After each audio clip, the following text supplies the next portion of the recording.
the broadcast. I don't know what just happened, but it happened. The internet went down for some reason, and it just knocked me right on off. So therefore, what I will do is, I will share what I was sharing with you on the stream. I'll share it with you here. Alright?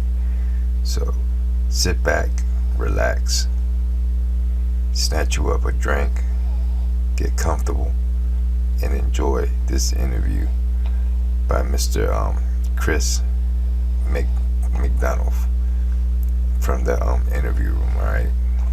This video, the title is Human Trafficking and the Dulce Maria Alavez case. Sit back, enjoy the content.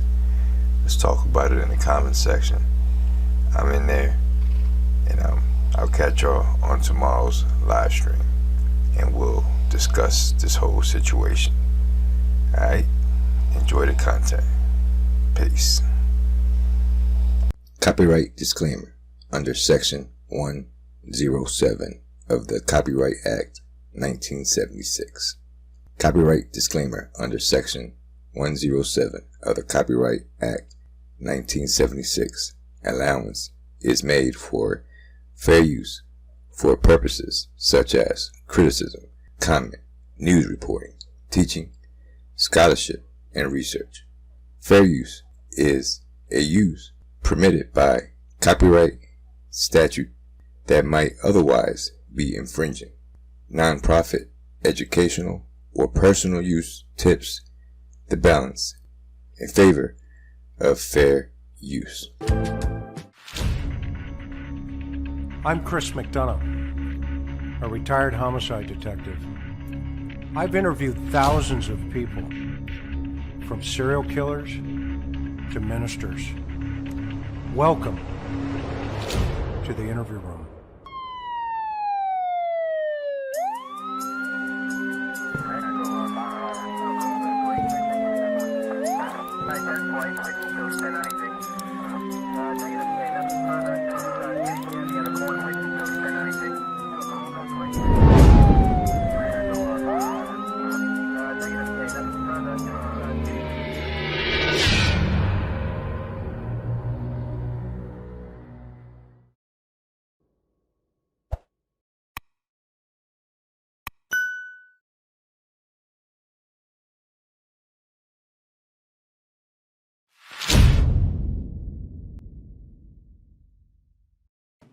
Hey, aloha everybody. Welcome to the interview room. Grateful everybody's here tonight. Man, have we got an amazing program for you. I got to tell you, we have been doing a little research on some things. There's a lot of things that have been floating around in this poor little Summer Wells case. A lot of speculation, a lot of theories, but as you know, here on the interview room, we like to keep things factual and right to the point without interfering or jeopardizing with the investigations that are ongoing for this little girl. And tonight we've got a treat for you. First of all, I've got the Director of Domestic Law Enforcement Relationships for the Operation Underground Railroad. And let me tell you, if you're new to this channel, I'm here to tell you, you are in for a real treat. J.C. Holt, who's going to be with us here in a little bit, is just, he is kissing babies and shaking hands, let's say, for this organization that is worldwide, and they are making a difference in human trafficking. In fact, I'm going to play a trailer to a movie that you can go see after this program tonight. It's on Amazon Prime, and boy, it will really help you understand what we're going to talk about this evening. So real fast, I want to thank everybody from around the world that is here, and I know you folks are around the world. We are so grateful that you trust our channel here, and we are so appreciative of all of our members, all of our subscribers, all of our mods, Miss Sophia, Maui Girl, Mimi J2, TJ, and of course, Four Sons' mom. We can't do this without you, and we're grateful for your time. If you have not had an opportunity to hit that subscribe button, that's all we ask here in the interview room. And after we get an opportunity to talk to JC, get a perspective of not only human trafficking around the globe, but here in North America. After he is done, I've got a special guest coming on. I'm going to save it, but she will be amazing. Okay. So, Dill, let's tee up this trailer, and folks, take a look at this, and then we'll jump into getting JC in here.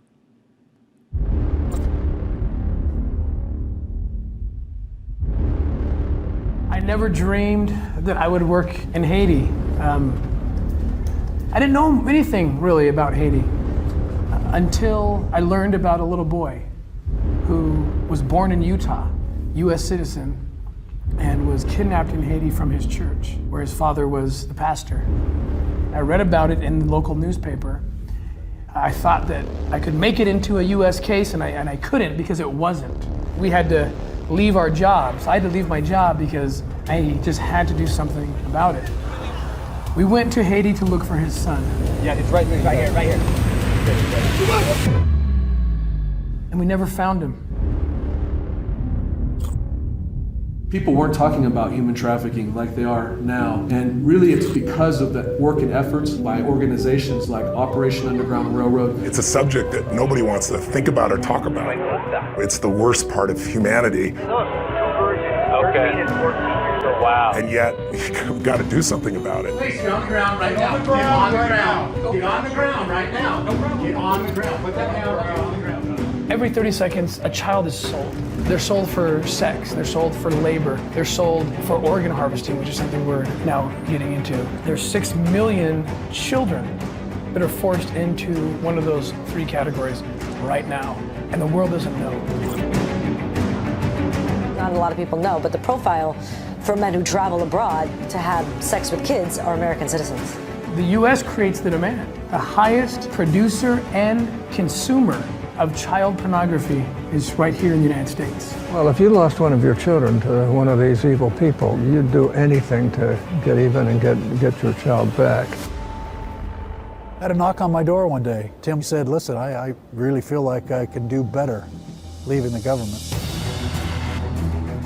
I'd find a group of kids in Guatemala or Colombia, and I couldn't do anything about it because it wasn't a U.S. case. It's outside of the jurisdiction, and I understood that. However, that doesn't mean that we couldn't be doing more. Tim Ballard left his law enforcement career, everything that he knew, his pension, his security, to start a nonprofit called Operation Underground Railroad. They've done jumps everywhere throughout the world, rescued kids, and then helped them get to a safe place with their aftercare programs. He had a way that we could really make an impact, but they needed $1 million to start. And I said, I'm in.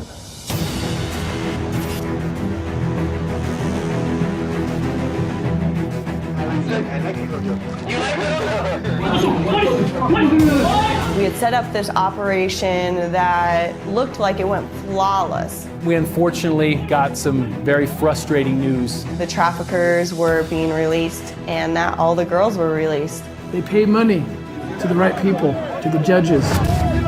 The job's not quite done, but it's almost done because now we need to go back and we need to rearrest every single one of these traffickers. It will be a message to Haiti, to America, to the whole world, that there are good people everywhere that will stand up for this.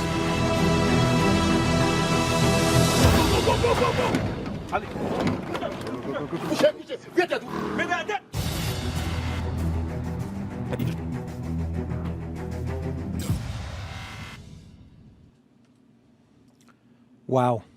Ladies and gentlemen, I'd like to introduce the Director of Law Enforcement Relationships, J.C. Holt, for Operation Underground Railroad. JC, how are you, buddy? I'm good. How are you, Chris?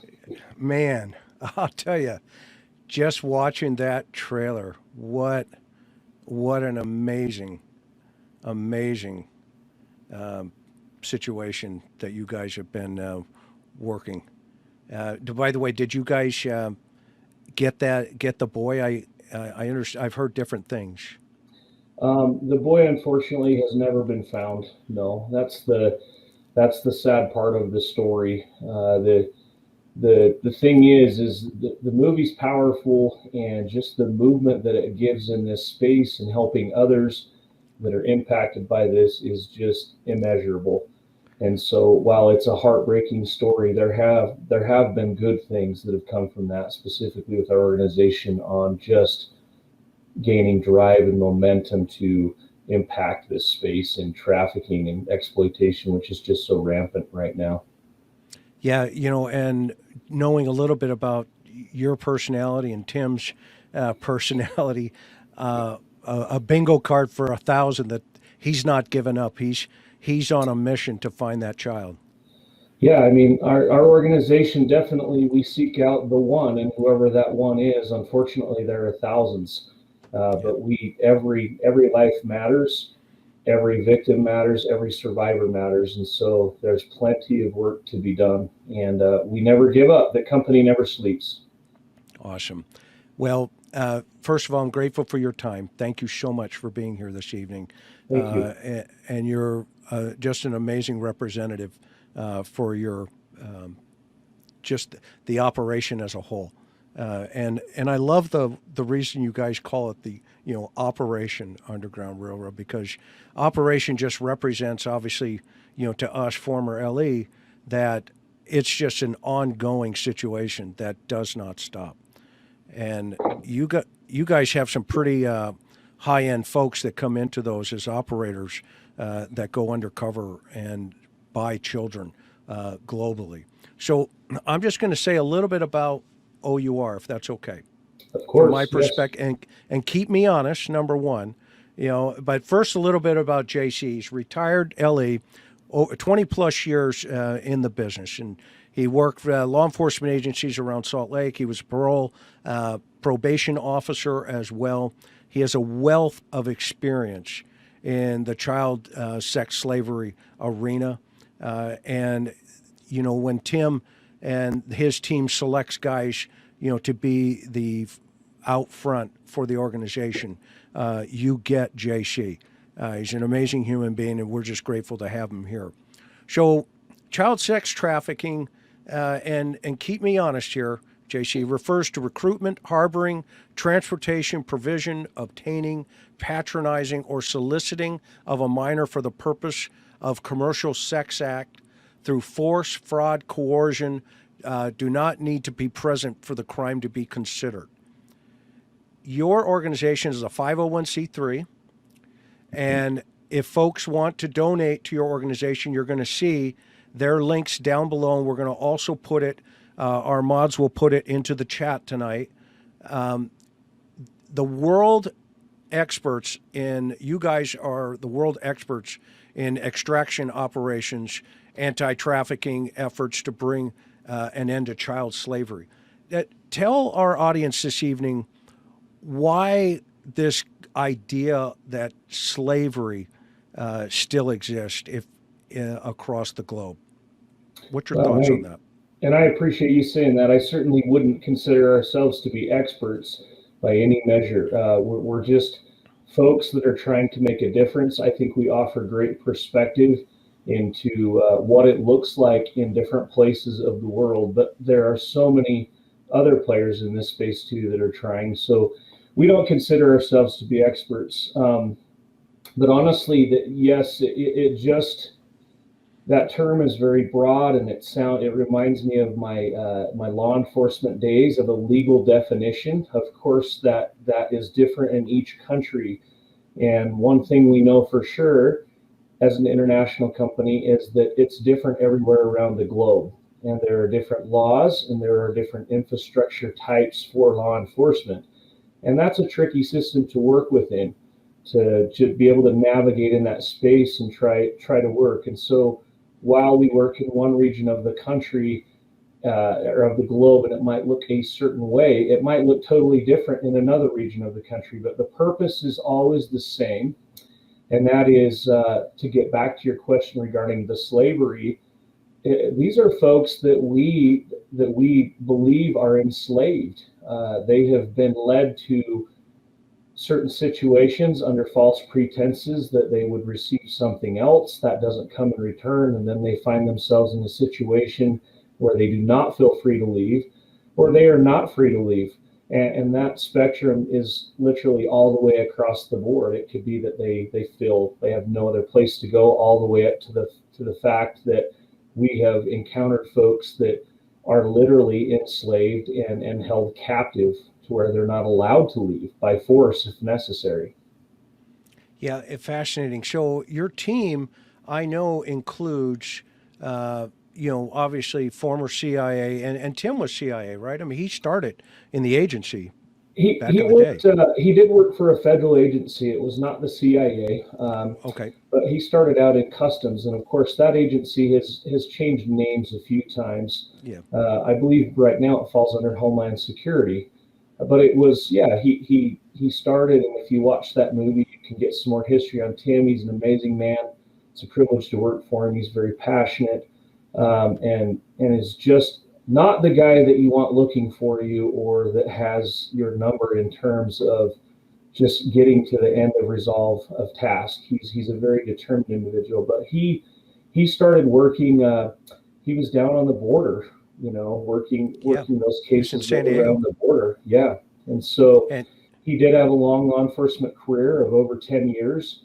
And part of that movie, the trailer that you just showed, explains the reasons why he got out. He felt like he could make a bigger impact in this space, in this nonprofit space. And he has led the organization to just awesome things where, the huge impact has been made in this space, and we continue to do so. And it's a privilege. It's a privilege to be here.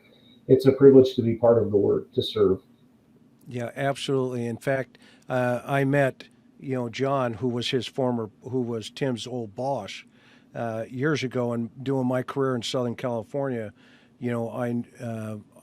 when they first, put the human trafficking teams together through HSI. I think Tim was part of the original group that kicked it off, because he went from climbing through tunnels to going undercover and buying kids and that kind of stuff through in foreign countries. So, question: so you guys lead basically coordinated ID and extraction efforts. What exactly is that? I think you're speaking regarding what we do in the international space, which really, if I could summarize everything we do as a group in terms of the law enforcement effort, we seek to empower law enforcement through various means. That empowerment does look different in different regions of the world. We have been part of efforts to extract those that we believe to be enslaved in sex trafficking in other countries, and that's always done through that host government. So it's building cases, it's building information, really serving as the eyes and ears sometimes for these groups to get into places where they might not be able to get into because it would look suspicious for them to be there. These folks that unfortunately are doing this in other countries are often catering to foreign visitors. And so obviously if you're a native to that country and you don't look like the foreign visitor, it's going to be hard to get some of the information that you need to move the case forward. And that's where OUR has had operators go in, usually that have professional backgrounds that support that type of work, to go in and get that information and then coordinate and collaborate with that governmental agency to pass that along to build cases against bad guys. I mean, when you boil it down, it really does, that's the gist of it. And it's, we're not an organization that has any law enforcement authority. We don't do any enforcement. We don't do any investigation. We don't do any reporting. We come from the angle of supporting, empowering, and just honestly bringing education and awareness to that is a big piece as well. And then what good would any of this work be if we didn't have aftercare support too to survivors. That, you know, Huge. before anybody goes into a country to work, you know, on behalf of this effort, our aftercare teams are leading into countries. They are leading into countries and making connections so that we have successful plans that we can get in place before we start bringing people to help. Otherwise, you know, you're running in and you're doing all this work and it's great, but what about picking up those pieces when we leave? So Yeah, no, and that's a big piece of obviously what you guys do. You have an amazing support mechanism for survivors once they've been recovered, and you plug them into your programs. And man, that's a very unique challenge in of itself. And the fact that you guys are on the front end, and then you're kind of in the middle, and now you're at the back end as well. So you really do have a whole solution. So let's get into what the trends are and what the problem is, what you guys are seeing.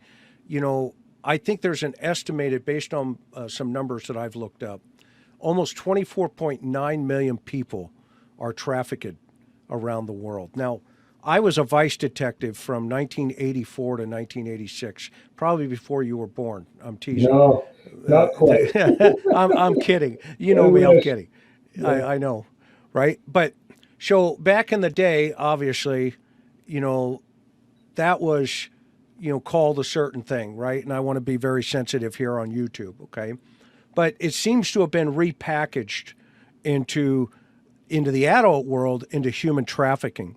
But I think you would agree, since, you know, the early 2000, you know, 20, and now up to, you know, when Tim kicked this off in 2014, that really was a turning point for children getting into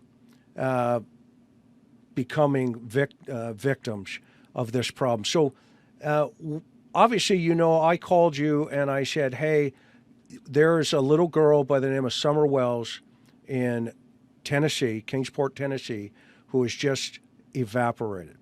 Okay, there's a lot of speculation, a lot of chatter.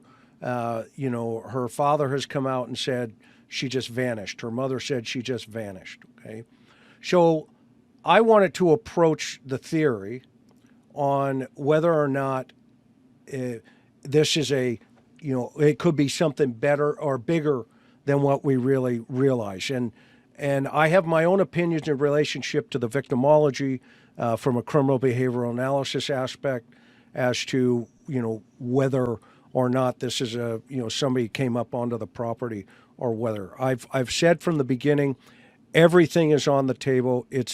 Everything is possible. Okay. In between that, there were some other things that came about, and I'll talk about that later after, you know, I'm going to let you get back to your family later on here in a little bit, or I would keep you all night, brother. Trust me. Trust me. But I've got Mary coming on after you, which is the sister of the father of the missing little girl. So first of all, give us an idea, JC. Give the world, and by the way, we got almost 8,000 people in chat right now watching us, okay? And give us an idea of the scope, if you can. And first, let's talk worldwide, and then let's kind of break it down, you know, here in North America, what you guys are seeing and what the trends are in relationship to talking to Ellie and on the boots on the ground. For sure. Well, I think first and foremost, it would be good to establish a motive for this. I mean, being a former cop myself, why? You know, I asked the reason why. Why do we have this problem? And it's not unique to other things that we deal with in the criminal element. It's a lucrative market. There is a lot of money involved, and that's usually what it surrounds, is money and opportunity. And so, and that shouldn't be familiar, right? I mean, we see the similar patterns in a lot of criminal behavior. But it really just depends. We do know this. We know that Western folks, people that have faces that look like yours and mine, have been reported to for years to be traveling to foreign space for the purpose of the illicit sex trade that occurs in different regions of the world. And I think many folks know that. That's not a surprise. And we often equate that to nothing nefarious per se, meaning that perhaps it's legal in that country for prostitution or for that trade to exist. But of course, the demand, as the demand grows, those nefarious purposes start to creep in. Well, maybe we could make more money if we offered this. Perhaps younger folks, in younger workers, because that's something that is frowned upon in other places. And so we've seen a lot of that in a lot of countries where, in particular, young children, very young in age, would surprise folks all the way up to teenagers are being capitalized as a part of this solution for these people to make money, which is just sickening and wrong. So we have the sex trade that is in many places. Of note too, recently we've seen an uptick in labor trafficking, of course. Again, revolving around money. Folks that maybe are in situations where they need an opportunity to make money and they're led to an organization that promises them, a better paying wage or something like that. And it might be in foreign space, meaning foreign from where they're from. And they get there and, their passports are taken and their personal information, and then they're trapped in a place that they don't know where they're dependent on this person who is alleged to have helped them. And, and you could just go down all kinds of evil and dark alleyways, in this space. And it just breaks your heart, to be honest with you.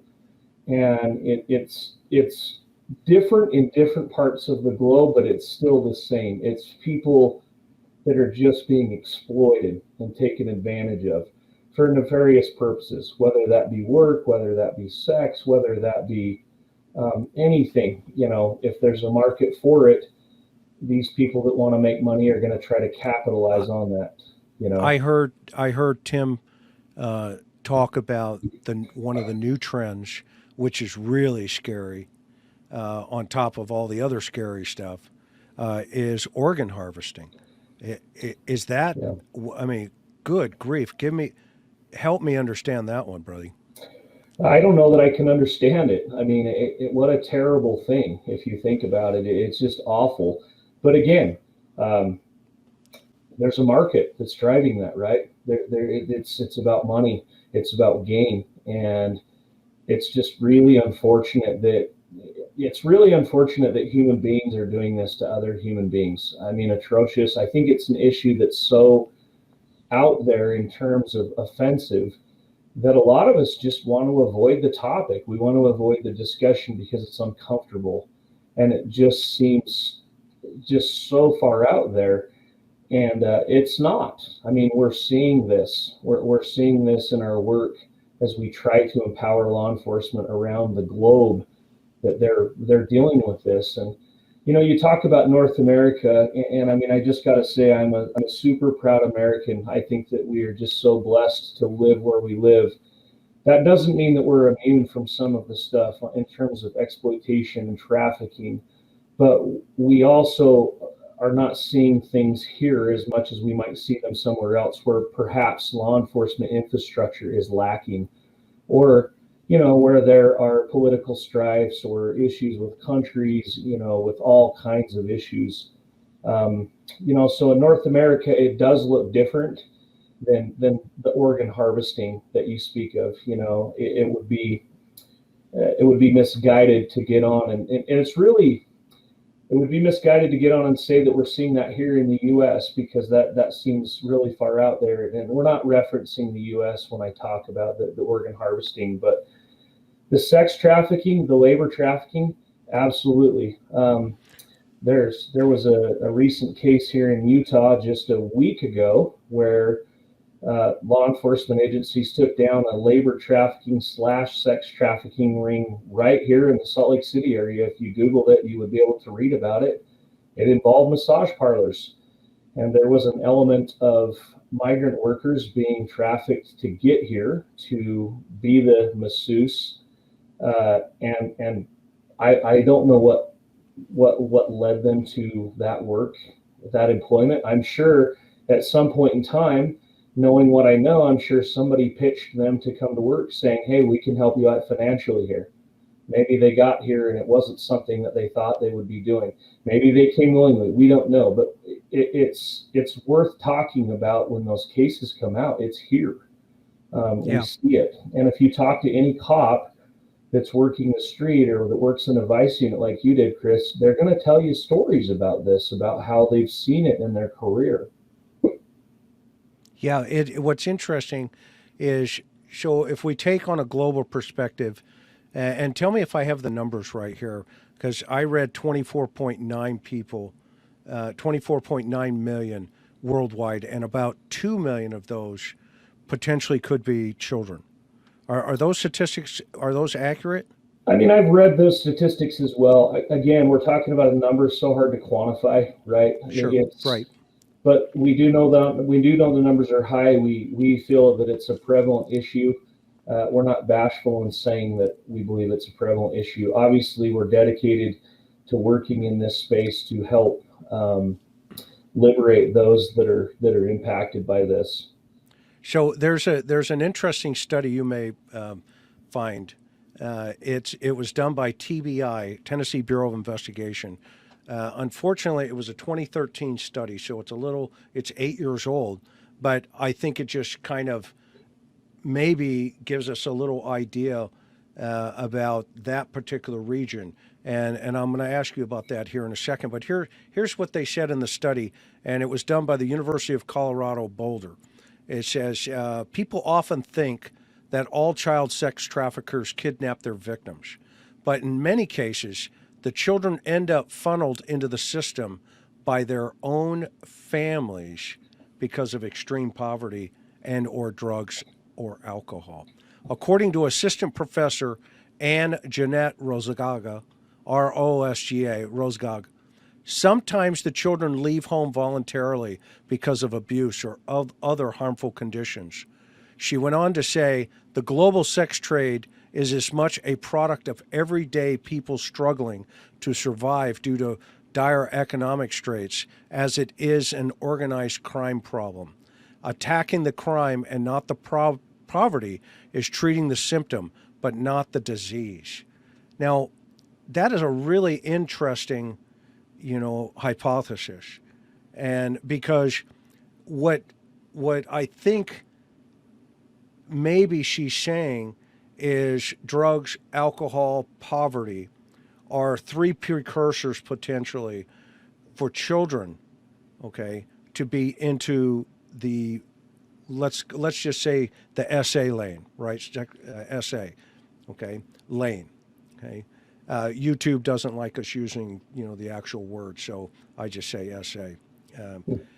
And you had an opportunity to talk to some folks in LASD, right? LA Sheriff, just the other day? I did, yeah. I mean, part of my role right now is I get the privilege to talk to cops that specialize in this field across the nation as we seek for ways to empower them. And so in preparation for this show, I mean, I've been retired for about 6 months, and so I wanted this to be relevant to make sure that we had real, these were officers that I spoke with this week. Hey, give me some trends. What are you seeing? And trends change. We had to change up policing many times in terms of how we caught folks and how we solved crime, because criminals evolve too.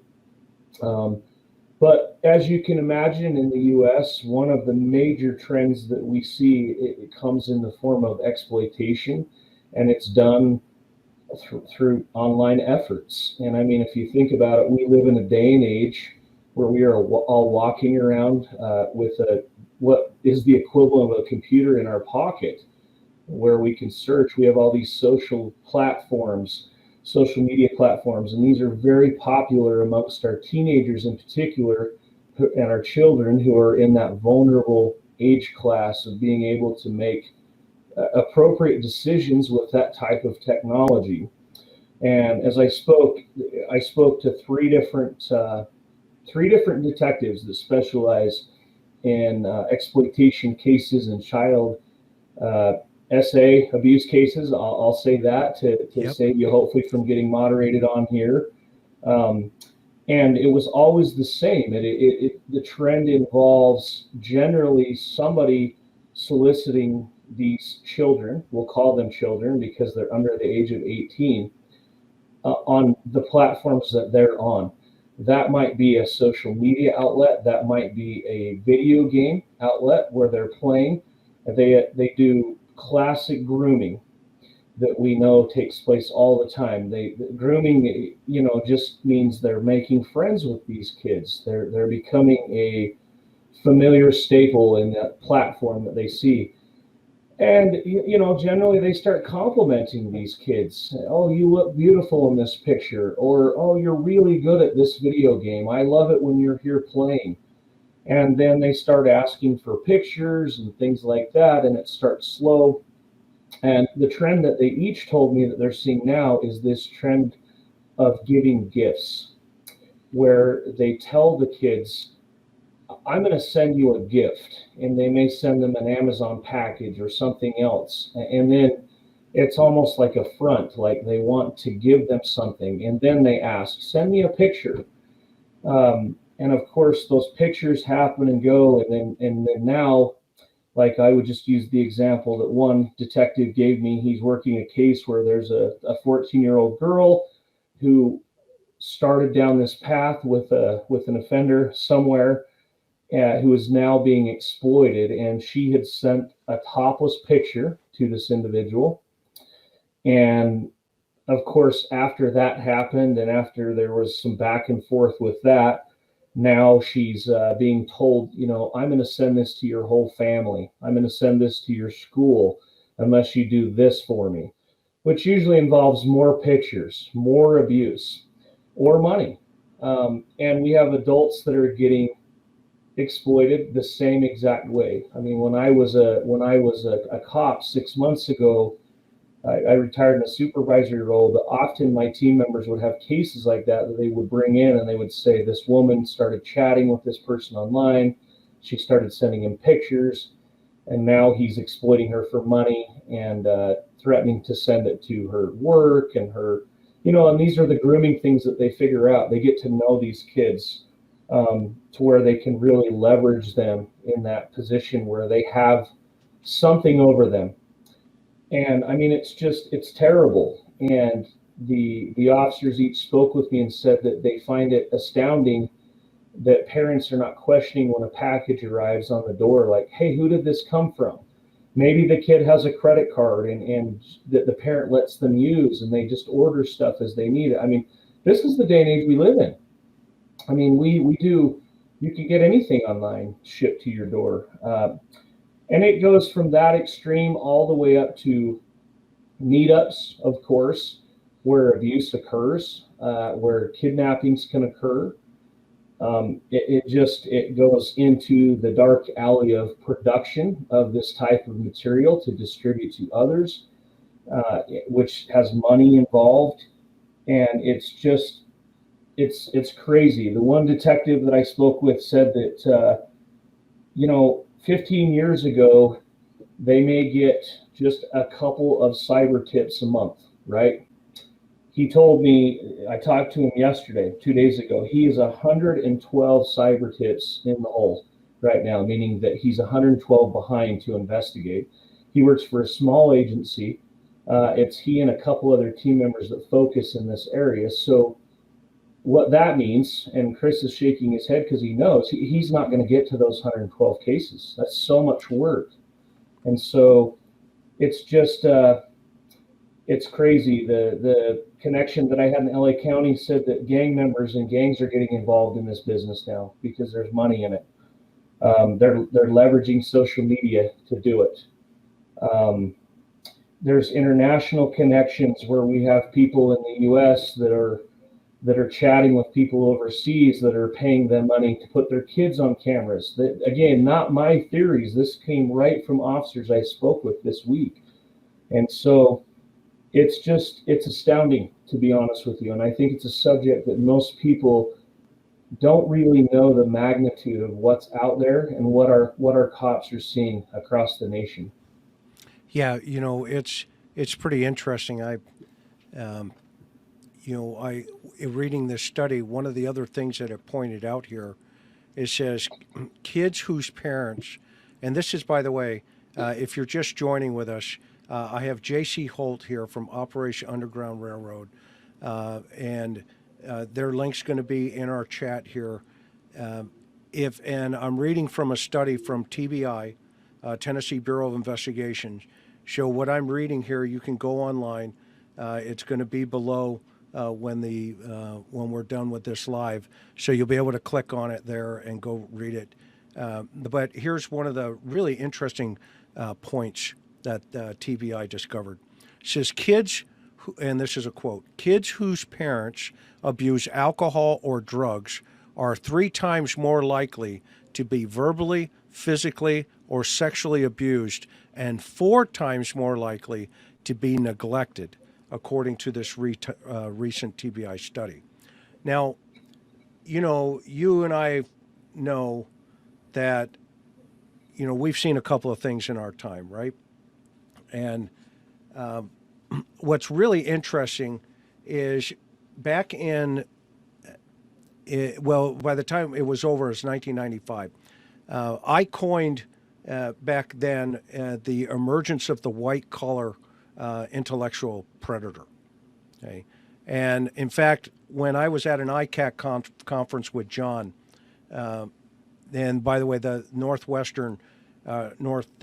is happening up in Seattle Monday, Tuesday, and Wednesday. I was supposed to go present, but I got Dr. Larry Simons, who is going to come on the show here in a couple of weeks. Him, Greg Cooper, and Dean are presenting, as I told them I had a conflict, and which I did. And anyway, long story short, back then, believe it or not, JC, what we were seeing in SoCal was the ladies of the evening were complaining that the Johns weren't coming out.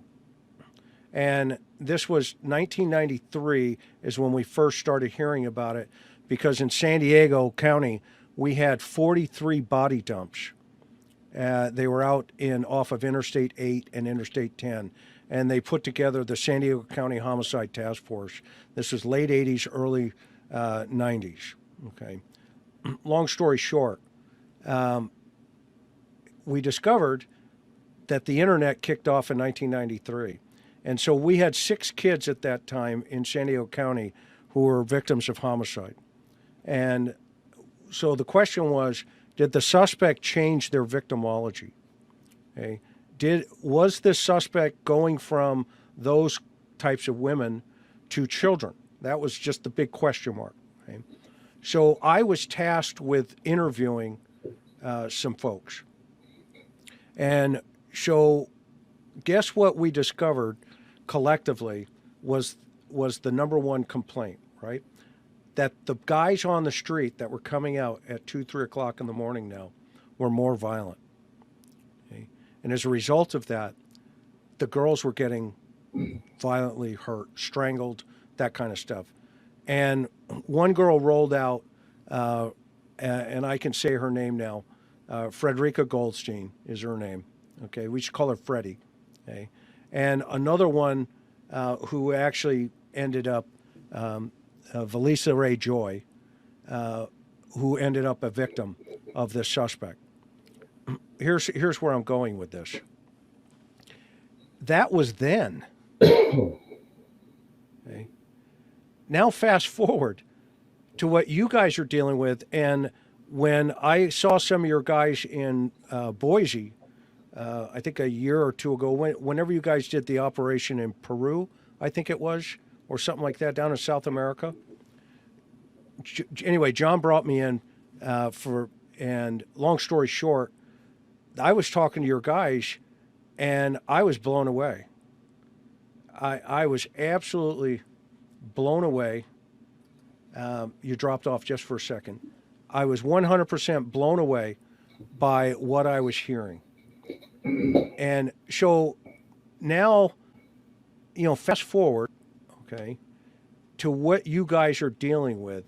And what are you learning about North America? And let's specifically talk about trafficking avenues on the East. If you have any information that you can share with us. Well, I mean, again, I think what we're seeing, and you hit the nail right on the head, these criminals are finding loopholes and ways around law enforcement efforts to stifle this. And so, just multiple areas. I think about folks that are at high risk to be trafficked or exploited, and you hinted on this regarding those things of children who perhaps are in homes where there's substance abuse occurring or where there's neglect. I hear, when you say that, what I hear is vulnerability. I hear of a vulnerable person that doesn't have somebody that's looking out for them, or should be. They're focused on something else. And so the trends that we see sometimes involve folks that are vulnerable for whatever situation. Perhaps these are people that have come into the country from other countries because they're seeking a better life here in the United States. Maybe they're a refugee from another country and they're vulnerable. And so I think that's a trend that we can always say with law enforcement, is that we have criminals that are looking for vulnerability, finding that vulnerability and then capitalizing on it for monetary gain. And in my 20 years, one thing I learned pretty quickly is most criminals, they're lazy. They want the path of least resistance. They want to find that vulnerable person to exploit. They don't want the person that's educated. They don't want the kid that is going to tell them, no, you're a stranger, get away from me. They want the person that they can groom, that they can bring in. And you spoke to something a little bit about perhaps parents that are going through situations where poverty is an issue and they think that they can make money. Again, I hear the word vulnerability when you say that. That's a vulnerable situation for somebody that's down on their luck, and a way for them to turn a buck, to pay rent, to pay bills, whatever. And so I just think that that's a trend that we always see, that's there. But every cop that I talk to, exploitation cases are up. This type of abuse is up. It's not trending in a good direction. It's consistently going up. You mentioned it since 1993. Things have changed since 1993, but the ugliness of it still remains the same. And I suppose in 2043, it'll still be ugly. It'll still be a gigantic subject. We certainly hope not, but I just know better, from my law enforcement career, of just seeing there's just the things that other human beings will do to other human beings for gain or for money. It's sickening. And so I don't know of any specific trends that I don't want to get in the weeds too much with agencies that are there, but every one of them that I talk to always tell me the same thing. There's plenty of work. There's plenty of people that are trying to capitalize on this, and there are plenty of victims. And that's what we need to change. That's where we'd like that trend to go down. And I think educating folks on it, such as you're doing with this show, are a great effort to do that. We have an effort to do that as well as an organization, to tell the stories, to give the perspective that we can give. And when I say that we can give, sometimes this involves ongoing or active cases. We don't want to compromise any information on that, but that's why you see the documentaries. That's why you see things, is it captivates and captures attention to bring attention to the issue, because this is a big issue that honestly our cops and law enforcement are not going to solve alone. This is an issue that can boil all the way down to the home, to families, to parents, to caretakers of vulnerable people. They need to know these trends. They need to know what to watch out for, what to look for, so that they can protect those that are in their midst. from these people that would take advantage of their loved ones and of people that they know and appreciate. You know, what's interesting, and this is going to be a really shocking statistic, I think, for people, but the National Center for Missing and Exploited Children in 2004, okay, and they reviewed over 450,000 child SA files. Okay. In 2019, in a 5-year period, or excuse me, in a 15-year period, they reviewed 70 million child SA files. 70 million. It went from 450,000 in 2004 to 70 million in 2019. That is 15 years. Now think about this, folks. When we got JC here, Tim was Tim Ballard, who started Operation Underground, the nonprofit, and we've got JC here, who's the director of law enforcement relationships for the organization. In that short time, and one of the things that my phone went off the hook. So I retired in 07. So 82 to 07 was my time in the bucket, right? And then I went with the 501c3 that I'm with, Cold Case Foundation. Anyway, long story short, the projection at that time in 95, and by the way, people don't really remember, the first picture in the internet was sent in 1995. Okay. Now, since that time then, there was a projection today of 78% of all images and videos analyzed depict children under 12 years of age. And that number, okay, is going lower and lower and lower. Okay. And there's a reason for it. And I love Tim's explanation. I watched a little of his biography and stuff, where even when what we were projecting back then, and that was just to kind of see if somebody had changed their victimology, right? And their choice of victims, okay? For those of us who just joining. Okay?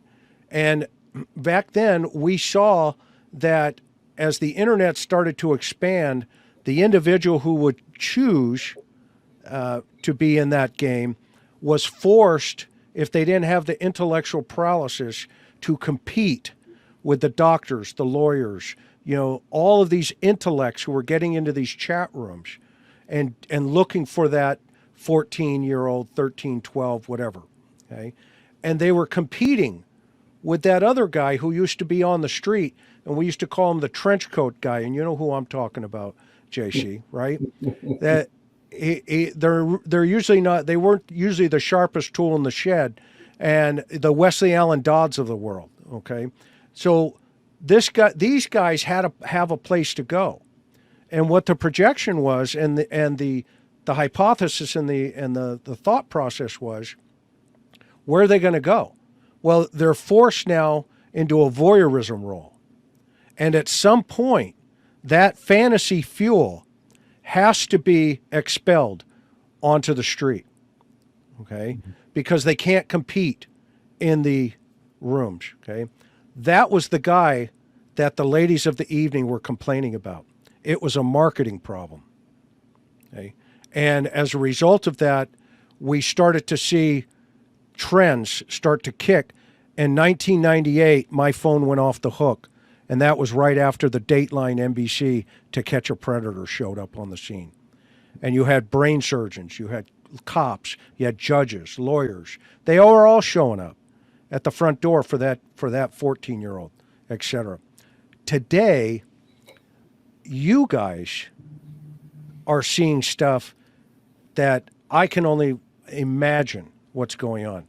Now, I know in totality with the East Coast, with Atlanta being a big hub, a lot of human trafficking teams, being put together across, task force.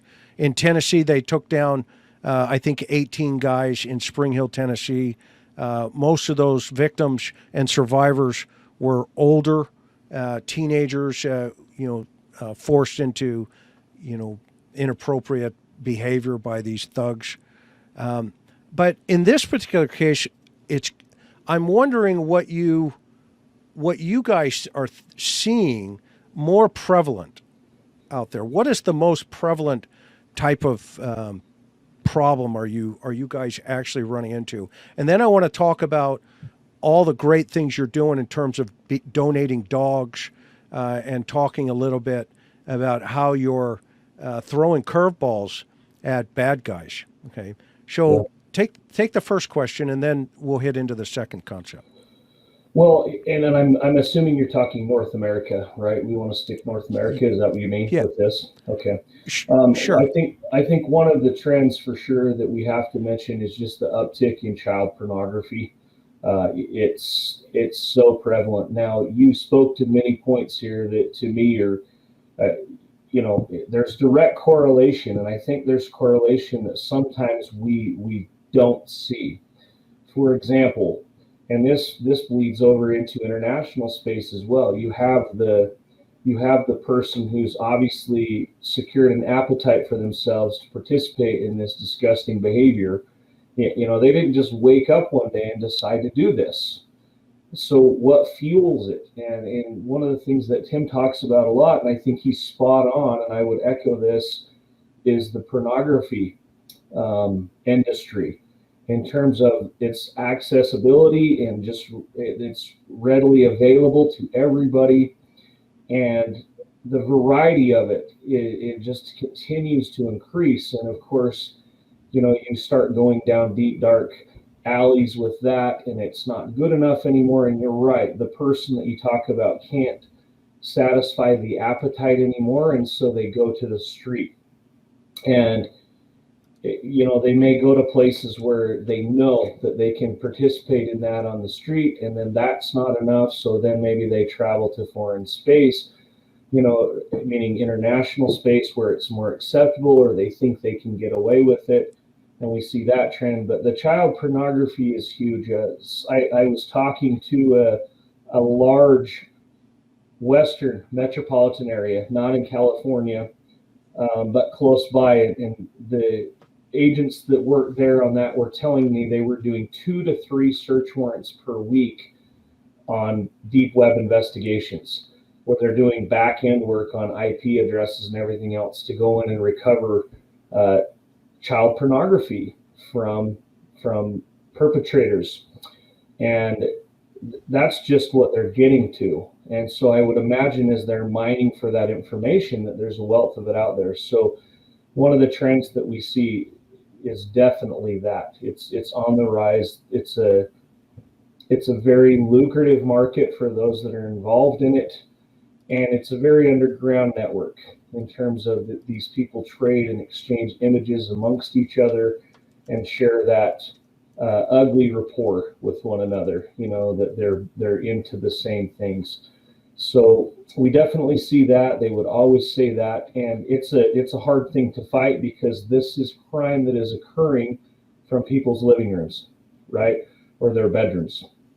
This isn't like, you can't solve this with having more patrol officers or police presence, because they're doing it in the confines and privacy of their home.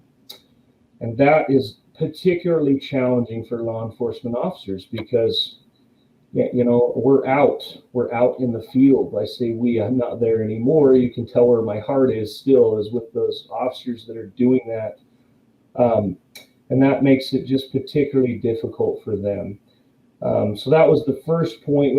Remind me of your second point again that you wanted me to touch on. How you guys are helping LE combat the problem with some of our four-legged friends. Yeah, for sure.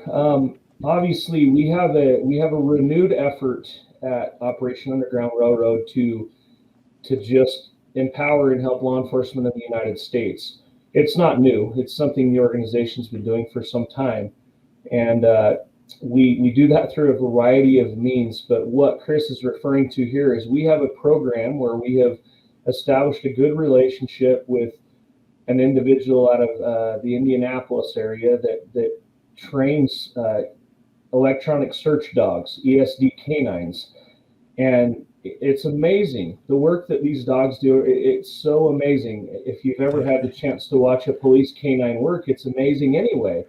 But as we all know, dogs have noses that are much more powerful than human noses, and in short, they have isolated a component that is a common makeup that coats SD cards, USB drives, hard drives, computers, cell phones, you name it. They've isolated that, developed the scent technology where the dog can then be trained to indicate that on it, and they're deploying these dogs on these search warrants to find these often itty-bitty little pieces of evidence. I mean, and the stories of these dogs finding this evidence in places, it's just amazing. Tape under desks.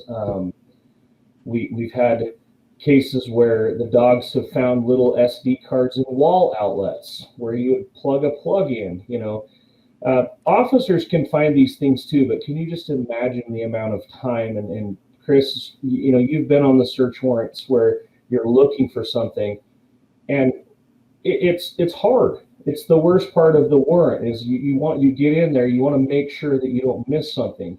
So these dogs are empowering the officers to go in and use tools that we don't have, i.e. their nose, to sniff that out. OUR has sponsored opportunities for 24 agencies across the nation to date to get these dogs. That's and amazing. We're trying to continue to grow this, and these dogs are generally always attached to primarily with ICAC teams, Internet Crimes Against Children. So they're with specialty teams that this is their bread and butter at the police department. This is what they do day in and day out. That's just one of the programs we have. But I mean, we're just doing anything we can to empower law enforcement to get them the tools that they need, primarily from a funding viewpoint, if we're being honest, to help them out, to lift them as they serve in this effort. I'm trying to find my Jack Russell. He would be you could put him up into the heat vents, right? Up into the roof. Let me see if I can get one. You got to see this guy. Oh man. So yeah. This guy here would be absolutely amazing. His play drive is so crazy. I could put him up in the heater vents, right? Because they love little places. If the bad guys had, but hey, how come you're not saying anything? What's your problem tonight? That's awesome. This guy's amazing. Well, JC, I'll tell you, you are an absolute amazing educational guy. So let's take a couple of questions for you. Are you okay with that about your organization? That would be great. Okay, so guys, before JC kicks off with us here, I want to give him some time to answer some questions, and then we have Mary, a surprise guest coming up right after JC, because I'm going to let him get to his family. But so let's see. Let's put up Dylan. If you see a couple of questions come up, let's take 4 or 5 questions for JC. And if you're just with us tonight, guys, I have JC Holt here from Operation Underground Rescue. Okay, here's one. It just came up. Good. How can we help in our local community? JC? That's a great question. I think the way that you can help in your local community is find those that are working in this space and ask them how you can help them. Perhaps you have a woman's shelter in your area that takes in a lot of folks that say have been victims of exploitation or abuse. There are service opportunities there. Just getting a passion for that and then spreading education and awareness on that. Obviously, our police officers need our support. They do. They need our support now. And if that whole motto, if you see something, say something, is so true. If you see things going on in your local communities and neighborhoods that don't seem right to you, they're probably not right. Talk with your officers, establish rapport with them, and just be passionate about not having tolerance for this kind of stuff that may be happening in your hometown. Perfect. What else we got, Dale? I saw one in here. about organ donors when they're not being matched. That is, I have no idea. I'm on the medical side of that. I really don't can't. know. Oh, here it is. I don't right know there. either. Yeah, Holly Harris. I don't know that answer personally. And I don't JC, know that I have a lot of anything? expertise in that area either. You know, I don't want to get into the weeds on something that I just don't know enough about. Obviously, there's a lucrative market for it. That's why we're seeing the drive to do it. And we all know, you know, here in the United States, we have tight regulations with stuff. It's not that way in other parts of the world. There's more flexibility in policy in the way that people do things, and so maybe that feeds into that. But so I'll take this one, Joe. Me, why do they not name of the predators? Actually, if they get picked up in an operation, your local newspaper sometimes will blast them all over the news that they got busted. That's never a good day for those guys. Meredith McKenzie asked, and thank you, Meredith, you're very kind. Is it okay to ask women questions if you work at a women's shelter? Such a fine line about privacy. JC?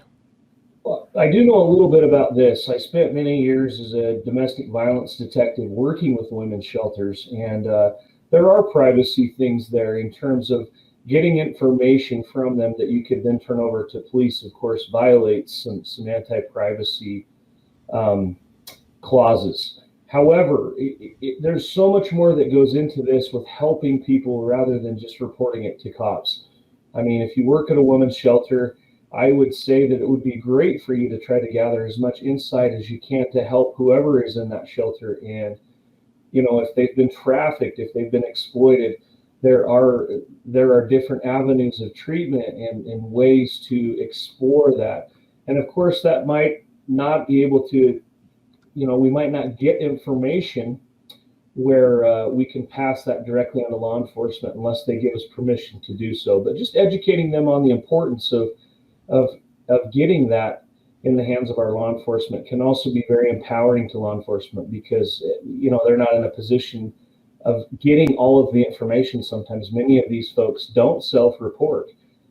They're worried about other issues. They may be worried about immigration, anything else, and just standing behind, letting them know that you're willing to lift and help and support and that you want to help them, I think can be very empowering for survivors. Interesting. So one of our mods, Maui Girl, who we love, she's amazing, said she asked at the interview room, can you tell everyone about the course on your website? And I assume she may be talking about the signs of trafficking course that we have, or just some of the educational material. Yes. It's collected information that's concise and in a format where we hope that it's easy to learn and read and gain perspective on this issue, so that you could pick up on little signs that maybe you're seeing day in and day out, depending on where you're at or where you live or who you associate with, that you might not attribute to being something involved in this space. And it gets you thinking in a different way, where you're like, oh, you know, that actually could be a sign of abuse. Seeing that. And again, this oftentimes is subtle, right? I mean, how many times in the field, Chris, were you talking to people about something that they might see? They didn't attribute that behavior as being suspicious, but you, being a trained officer, you looked at it and you said, oh boy, I know what's going on there. I think that there's this element, you know. So anyway. Yeah, it's pretty interesting. So in this particular case, a lot of folks, there is a video of this little girl dancing in front of a red barrel that says for sale on it. But, you know, can you see in your experience around the world, how do they advertise these children potentially for sale? Well, these are networks. I mean, these are networks of people that this isn't something you just Google, right? Or use Bing or any other platform that you might have. They trade and exchange pornography back and forth on the dark web. And then they just get deeper and into more levels where they then have networks, criminal networks that are there. It's really no different than any other criminal network. I mean, if you wanted to buy a pound of methamphetamine, there are ways to find that pound of methamphetamine that these people find. It's the same in this space, and it's really an inner circle, and they do keep it that way on purpose to try to stay on the down low, right? They're not interested in losing their freedom. They're not interested in losing their business and the money that it's bringing them. Yeah. What country traffics more than the U.S.? That's really hard. I don't know that I have a specific answer to that question, and I really don't want to dime out any particular country. I am of the belief that this type of thing doesn't respect boundaries. It doesn't, in terms of geographical boundaries and things like that. It's a prevalent issue across the world, and so really hard to attribute that just off the cuff with more numbers, but there are some hot zones that we see, and I think a lot of people are familiar with those that we read about. But I think oftentimes people, they think of the movie Taken, and they think, oh, it goes down like that. And I'm not suggesting that it couldn't, but it just seems to be what we see is so much more subtle at times, and it's not that Hollywood production type level of stuff. So it's everywhere. And it's everywhere, and it fits into that social status of the country where it's at. I love this. I love this name, JC. Look at this. PH dangerously overeducated. Absolutely classic. Okay, so we'll let you. This is going to be the last one here, and then we're going to bring in Mary. But here's the question, and then I'm going to give you the final word, my friend. And you take as much time as you need. But here's the question first. Where could someone train to be a volunteer? It's a great question. We are blessed as an organization to have tens of thousands of volunteers. And that's a key part of this movement, to rise up in behalf of children and exploited victims. You can find information on our website about becoming a volunteer. We have volunteer teams across the United States, in most states actually. And if you get on our website, we can hook you up with who has been designated as a volunteer team lead. And we actually have an entire department or division of our company that works and manages the efforts of those volunteers. And there's so many cool things happening with the volunteer program, just in terms of education and awareness, bringing light to the issue, shining light into the dark, and illuminating the way for others to see that. And then again, just bringing more light into it. So that's a great question. I'm glad that somebody asked that, because it's a question we often get. How do we get involved? How do we do this? It's amazing working in this space, not because it's bright work.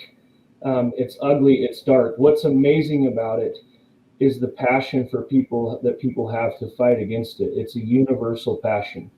It's an easy cause to get behind, and it's a worthwhile cause. And there are many people that are impacted and affected by this ugly plague that we have. And so those of us that have strong disdain for it and want to make a difference, there are ways that we are doing that. We're trying to learn those ways, and they change with the trending changes that criminals make as well. And so thank you for that question. All right, buddy. If you're just joining us, we've had J.C. Holt here from Operation Underground Railroad. I'm going to give him the last word to tell us about his organization. Everything is going to be in the links below, guys, that you're going to be able to go over. They have a donation page. They are a 501c3. They are catching bad guys as well as helping law enforcement catch those guys by buying dogs, special type of dogs that can scent certain types of materials. And that's just the tip of the iceberg. Get involved with these guys. They can always use more help, but go over to their web page. You're going to see it down there. JC, first of all, what an absolute pleasure it is to have you to call you a friend, and then you're better looking than John when you picked up the phone, buddy, and I know he's a dear friend of both of ours. Please send my best to your team over there with what you guys do. It's absolutely incredible God's work. You are on God's mission, and the universe is on schedule, my friend. You have the final word. Go ahead and tell us what's on your mind, my buddy. No, I really appreciate the opportunity, Chris, that you've given me to come on and represent this company that I work for now, and I'm super passionate about this cause.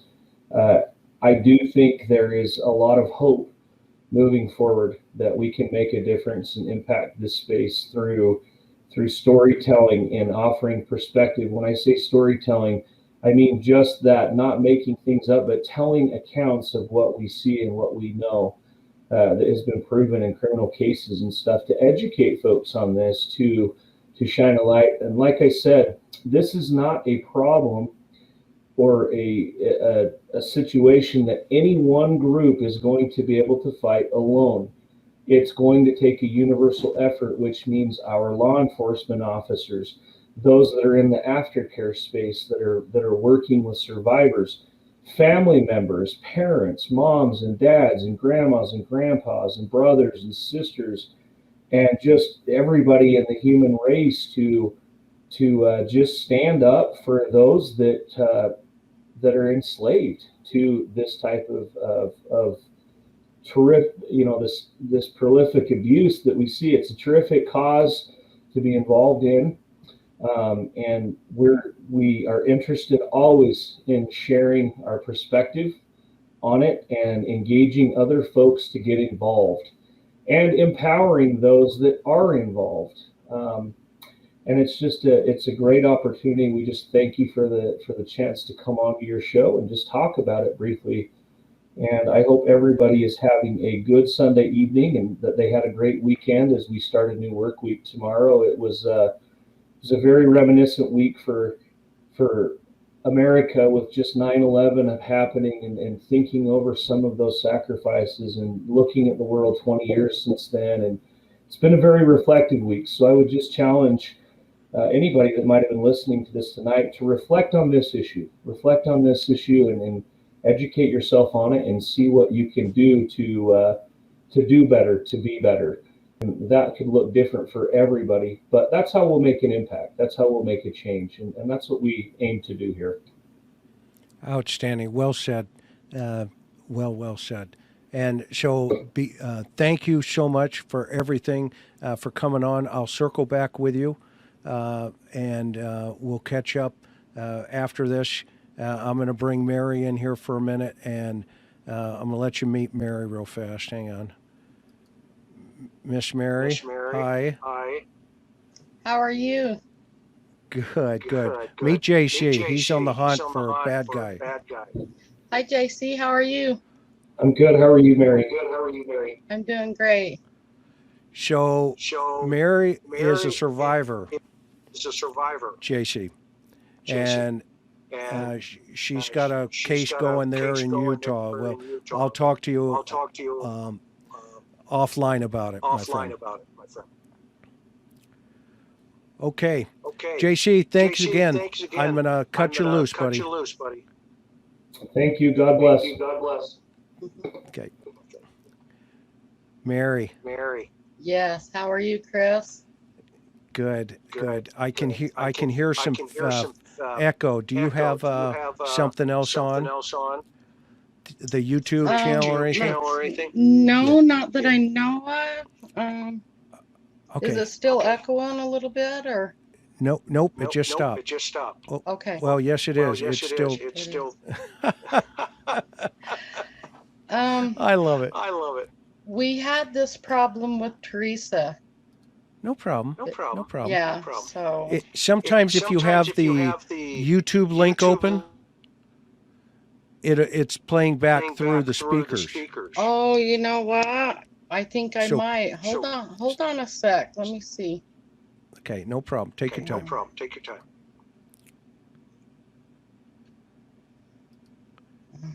You there? You there? Yeah, let me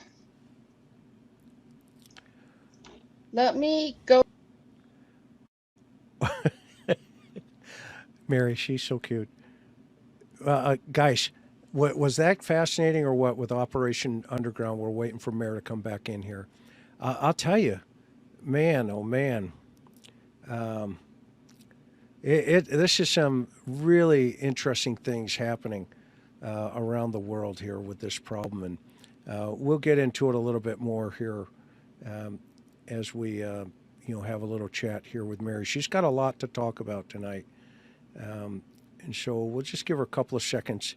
In the interim, let me take a look at some of the things in chat, see how you guys are doing.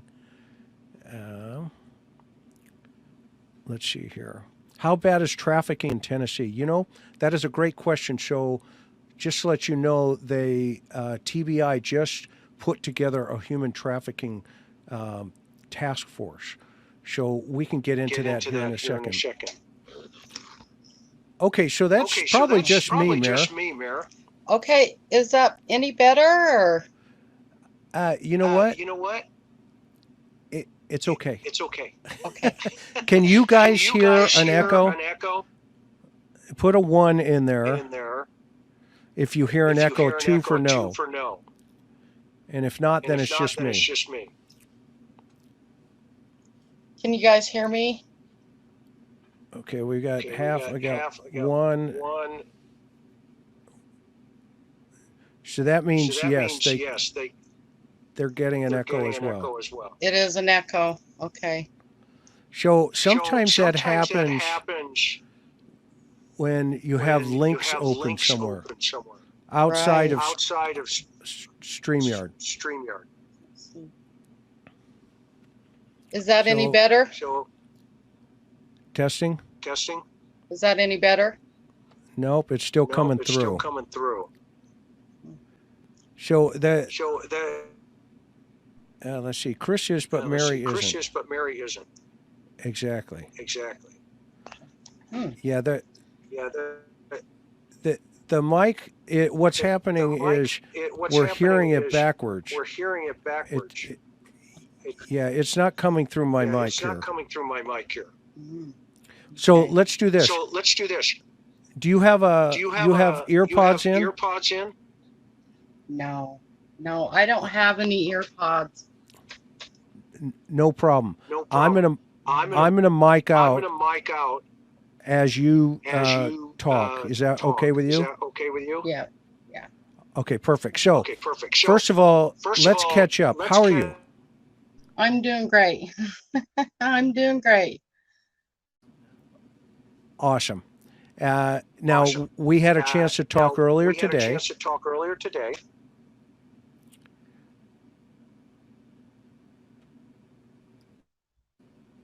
Can you hear me? Yes. And you wanted to clarify a couple of things, you said.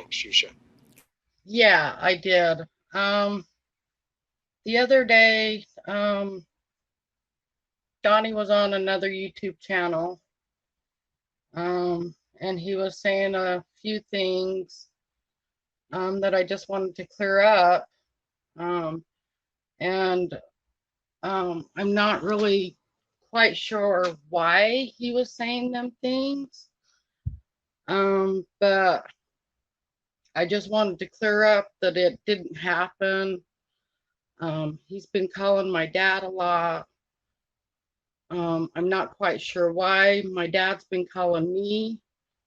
I got a phone call today from my dad, and I just wish Donnie, I don't know if you're watching this or not, but I just wish you would quit calling dad, because I mean, he's basically on his deathbed, and there's a lot of things that he's just not comprehending right now. And so I just wish you would quit calling him, because it's not doing anybody any good. Yeah, your father has Alzheimer's. Yes, he does. And what is he saying when he's talking to your dad? He's telling him that to call me and for me to call Jeannie, and he's saying quit talking about him, quit doing this, what we're doing to him. And I told my dad, I'm like, we're not doing anything to him, you know? And so my dad gets like confused because he don't know what's going on from 1 minute to the next. So, you know, he's just really, I don't know, my dad's just not there anymore, you know?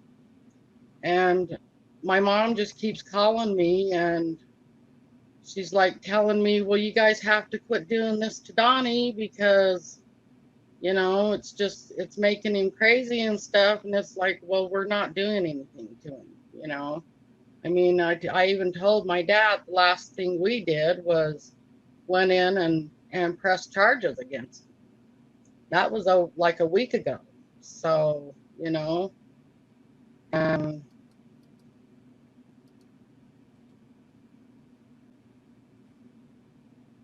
Can you hear me? yes.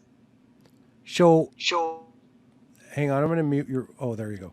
So, I think one way we can solve this is Dylan will mute your mic when I talk, and then he'll mute mine as you talk. Okay, so give me a thumbs up because you're muted, like me. Okay, so in this situation like this, okay, remember we talked about triangulation, and so what he's doing, he knows that he can't talk to you anymore, okay, because he's been trying and trying and trying, hasn't he? Yes, actually, well, the last time he tried was last Tuesday. And from about 6 to 8 p.m., he tried calling me 6 different times. And then when I never picked up, he messaged me. So, and I messaged him back and told him, you're not supposed to get a hold of me. Quit trying to contact me. And then he said, well, Trish wants you to call her. And I was like, okay, thank you. And then he replied, no, thank you. And then I didn't reply back. And then he replied again and he said, you're so kind. I don't know if he was saying that to be, you know, to be funny or to be, you know, or if he was serious. But I don't know. It was just really weird. And I don't know. Go ahead. So he's continuing to try to basically play mind games with you and prank you again. Is that correct? Yeah, that's what I'm thinking, but I'm not going to fall for it. You know, fool me once, you know, fool me twice. Yeah, good point.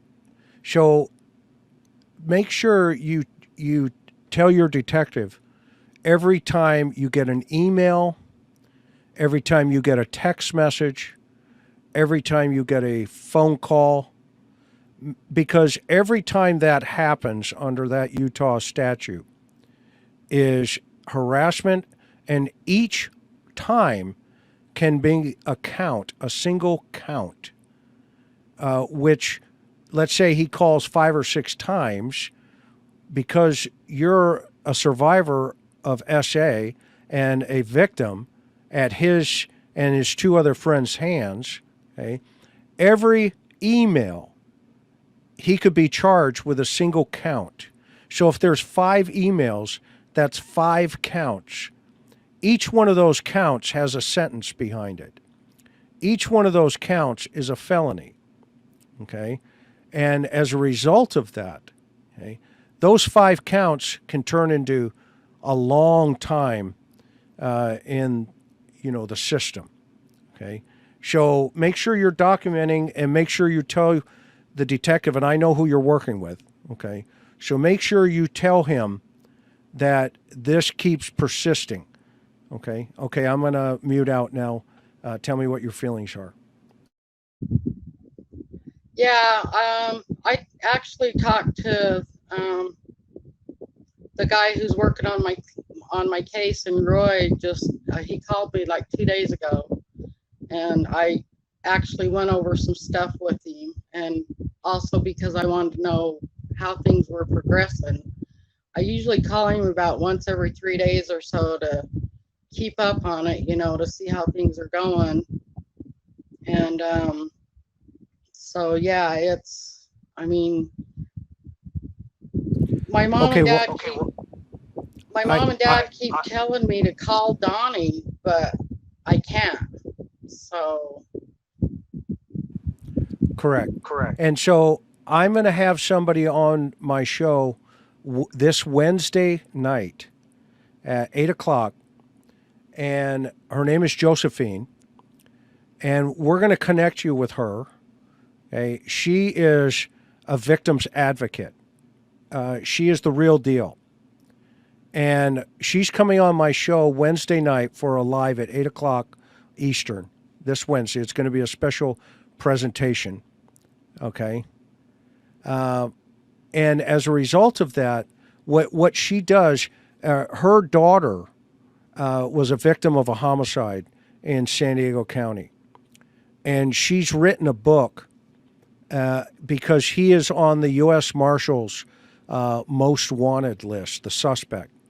And she's coming on Wednesday night to talk about her experience. But more importantly, as well as important as that is, she is also a trained, experienced victims advocate. And I'm going to connect her with you and Jeannie. And she also works for the Cold Case Foundation. So she and you guys can connect, and she's going to guide you now that this case is moving forward. And just for all of our viewers out there, let's remember there are two issues here. Okay? The first issue is this woman here who came forward on behalf of Summer because she was a victim. And her sister, Jeannie, who's also a survivor and a victim. And they came forward because they were worried about Summer. Okay? Now, a lot of stuff has been saying things online, and Soldier Girl, what exactly does this mean? Would you explain that for me? I don't know who you are. I've never met you in my life, but what does selfish Chris mean to you? I don't take that personally. It's more about you than it is me, because I'm here talking to a SA survivor. Apparently you don't understand what that means, or maybe you do. And if you do, put it into the chat for me, please. Okay? I would appreciate that. But while Mary's here, I don't understand, how people can, quite frankly, just be so mean. It's almost like Donnie has a little box of minions, that jump on every once in a while when you show up or when I start, talking about you being a survivor. I'm going to tell I'll continue to tell the world, forever. Okay. If you sexually abuse, if you SA somebody and they come in here, okay, to the world because they're looking to help a 5-year-old girl and you can't see the relevance of that, this is not the page for you.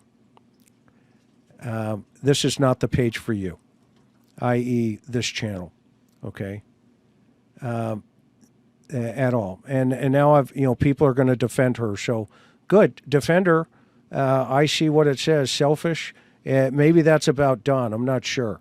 Yeah, it is. If it's about Don, I agree with you 100%. He is selfish. But more important than that, the guy is an abuser. And I'm talking to one of his survivors. So, Mary, let me get refocused again for me, and for you, and I apologize for that. I apologize on behalf of Soldier Girl. Okay, that these are the kind of craziness that should not be happening in this case. Okay, and you've been putting up with it a lot, so I'm going to listen to you. Go ahead. Yeah, well, I just want to put out there that, I filed a report back in I believe it was 79 or 80 when this happened to me. The night that this happened to me, my brother came home with my boyfriend. They put me in the car, we drove actually to Chris and Mitch Brius's house. They opened the door. My brother and boyfriend both walked in, beat the crap out of both of them. We got back in the car, and they immediately took me to the Roy City Police Department. So I filed this report back then. But a couple of days later, my dad made me go back in and drop all the charges. So that was not my doing. I never wanted the charges to be dropped. But back then I was only 13, 14 years old. I didn't have a choice, I was under my mom and dad's roof. And so I had to drop them charges, and now that all this has came out and everything, I've always wanted to go back in and press charges against him for doing that to me. I never could because I was always, it was always in the back of my mind. So that's fine. But yeah, it was always in the back of my mind, and I just went on with my life, and so yeah, I just so I've always wanted to go back in and press charges. So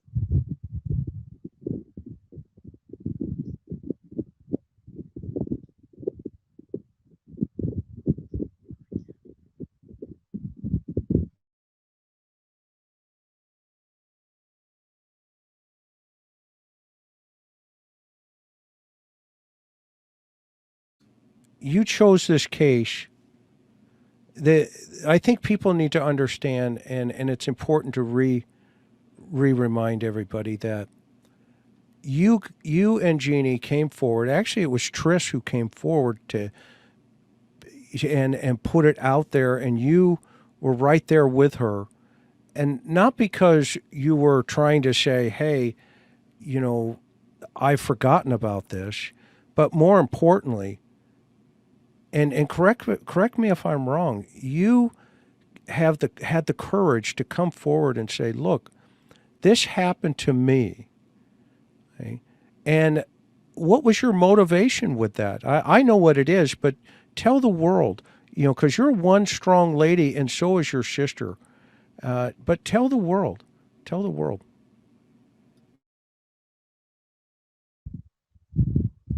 Well, when me and Jeannie first heard that Summer went missing, we just really thought that everybody should know about this, and because of the stuff that happened, with his two older kids, he can sit there and say that his two older kids were never neglected or anything and never lived in the filth that they lived in, but I was there. I know what happened to them two kids. And so, he can say all he wants that it didn't happen, but it did, because I was there. I seen it with my own two eyes, and he just needs to realize that me and Jeannie and Trish coming forward with all this, that he needs to, in my opinion, he's 56 years old. He needs to start standing up for his responsibilities and quit blaming for everybody else for all his problems. He needs to, you know?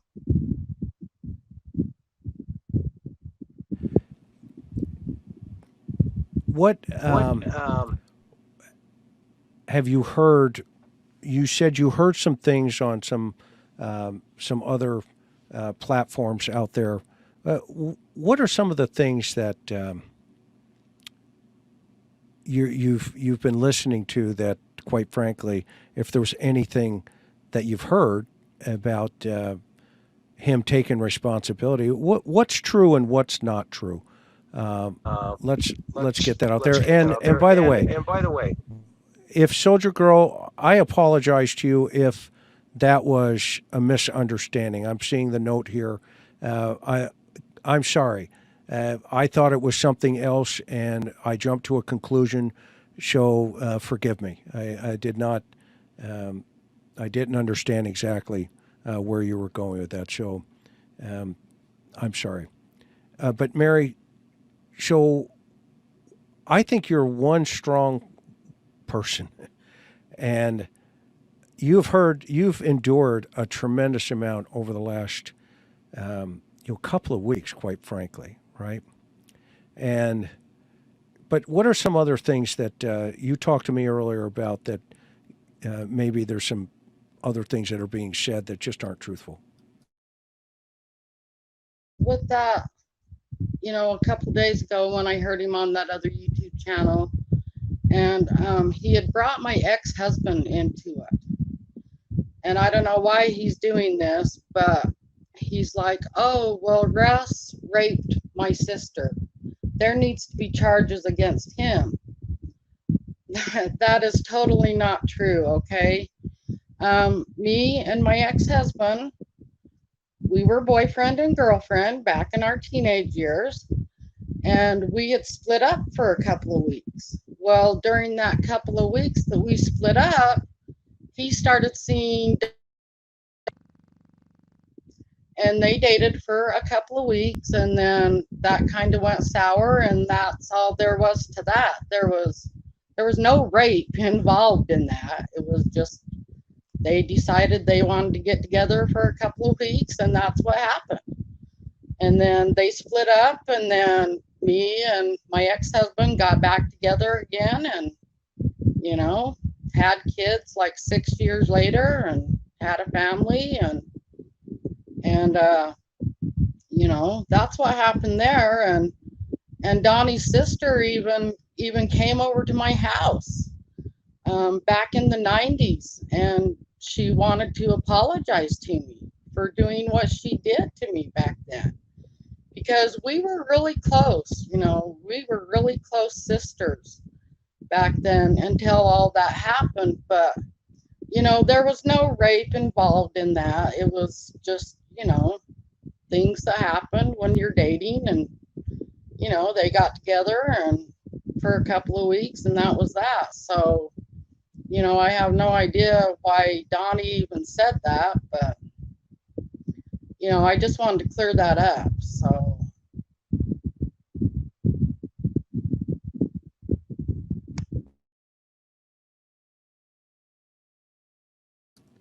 how many women have come forward now?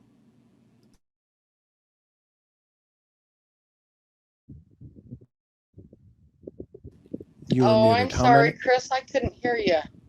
Oh, that's okay. My bad. I'm two for two here. I can't hear. I threw hear you, poor Chris. Soldier. I'm sorry. That's okay. Can you hear me now? Can you hear me? Yeah, I'm batting 1,000. I can't hear you, Chris. Okay, hang on.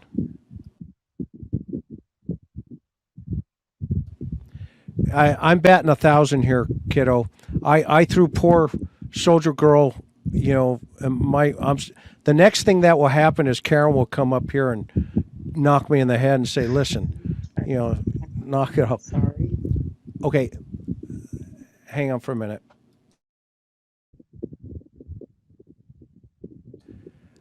How many women have come forward now?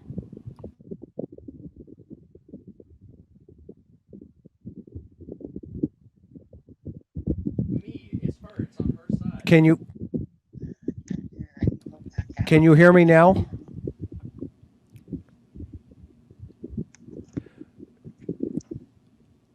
Can you hear me?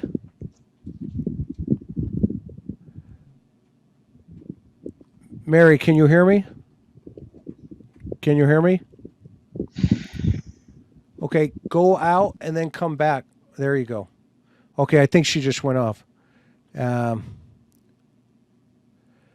Let's wait for her. Everybody, can you guys hear that? I think she's in the wind or something on the other side there. And Soldier Girl, I got to be honest, I feel horrible now. I really do. Forgive me. I'm so sorry. I did not mean to, go there. It's interesting though because, like you guys out there, I'm just so engaged with these victims here. They're such good people. Can you hear me? Can you hear me? Okay, sorry. How many women have come forward now? I believe 6. 6.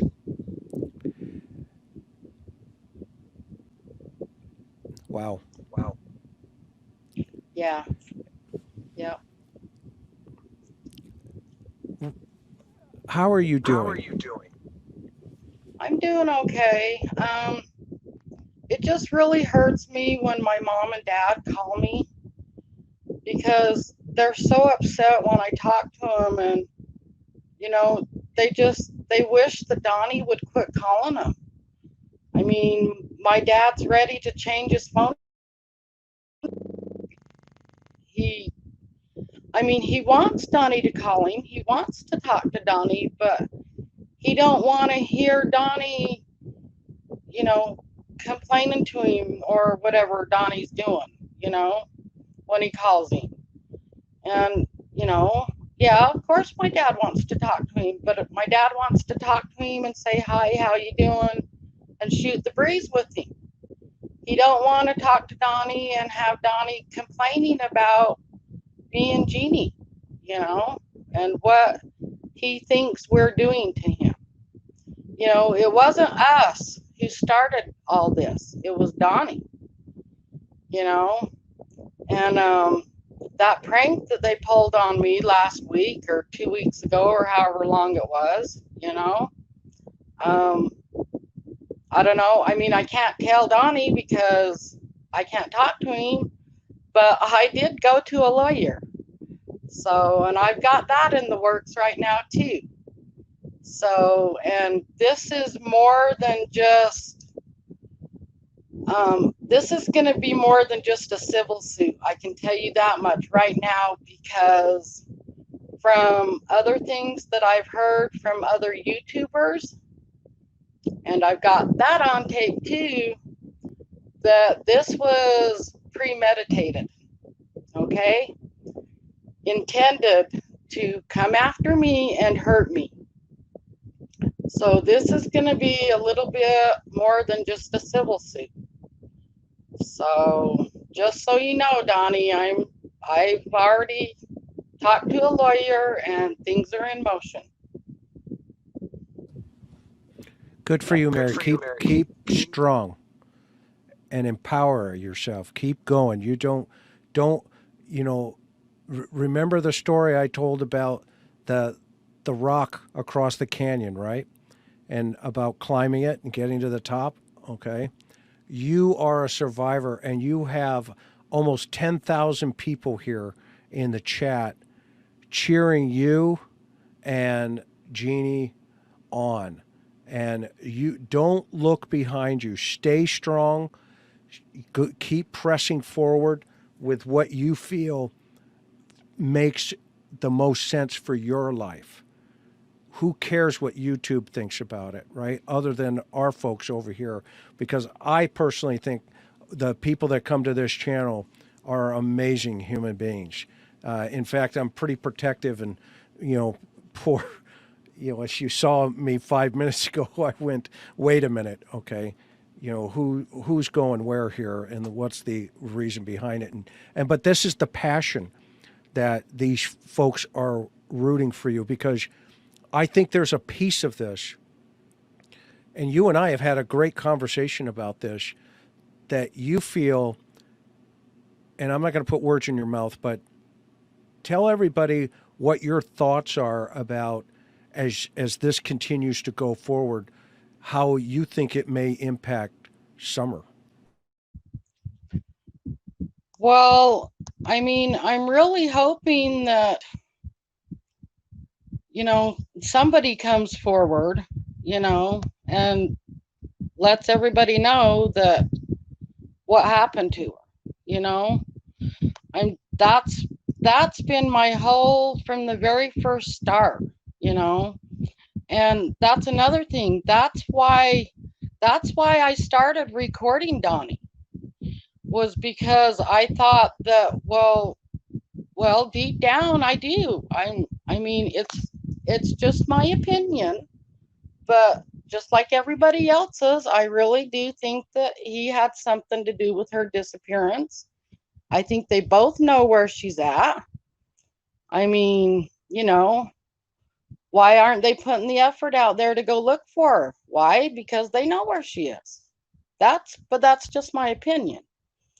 But, ever since all this came out and stuff, that's been my whole thing, is to find Summer. And so when I started recording him, I thought, well, you know what, we were close once, and maybe he would start confiding in me and maybe let me know, what happened. But that never happened.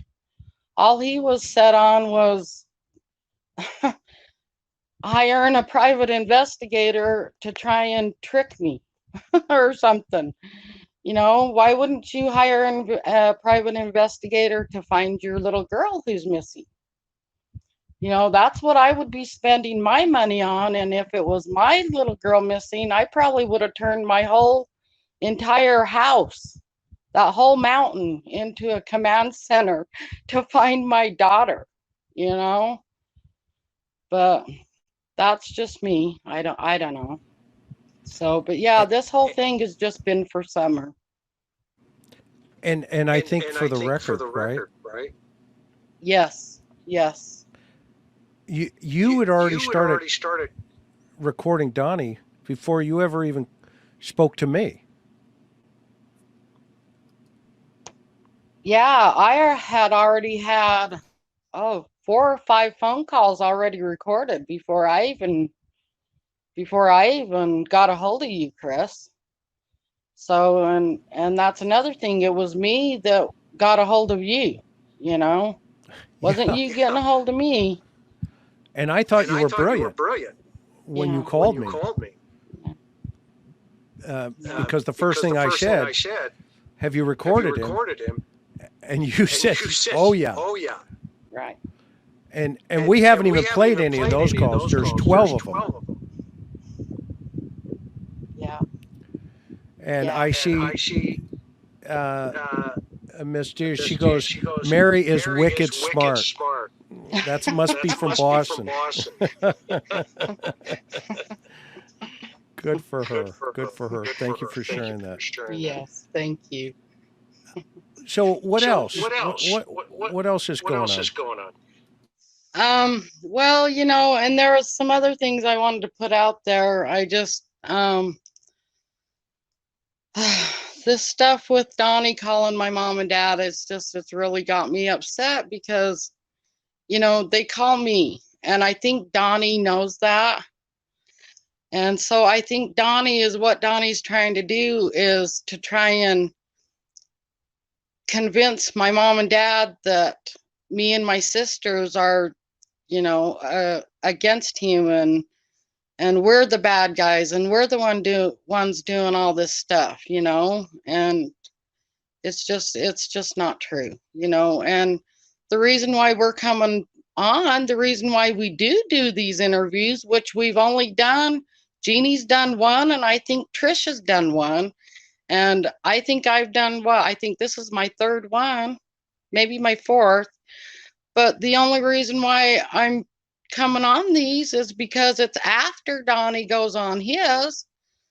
And I really feel like I need to defend our family and stuff because of the way he's talking about us. And, and I mean, I guess I shouldn't feel that I need to defend my family, but I love my family, and it seems like that's the only way I can try to get the point across, at least to Donnie, So.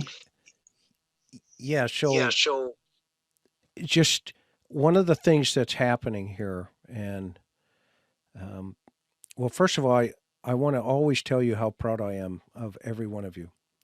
You are amazingly strong women. And you, I mean, we've talked about it where I can't imagine what you have experienced.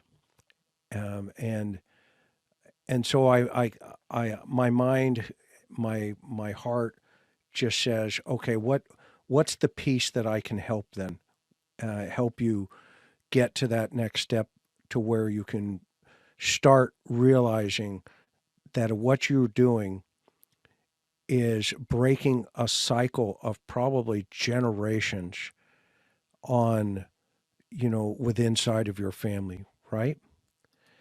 Yes. And Chris, it goes back, I'm talking generations in our family. Yes. At least 5 generations it goes back. Yes. It's terrible to say, but it is.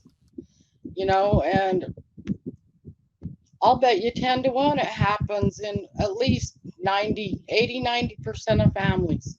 This happens. People just don't come out and say it. They don't come out with it because they don't want to talk about it. They feel shameful. They feel like it's their fault that what happened. It's their fault. And, that's a lot of the reason why people don't come out with it, Yeah. Part of that is his makeup of manipulation for him, but he's just right out of the mold on all of these guys who, cowardly use their power and violence over women. And I've been a firm defender of many survivors for a very, very, very long time. And I just won't stop. I mean, it was, maybe it's, part of my personality. My sweetheart will tell you that I just won't let go. And at the same time, if you look back at one day you're going to look back and see what you're doing, and you're going to look over at your grandchildren, which I know you have, okay, and your great grandma, all right, not great grandma, but your amazing grandma, okay.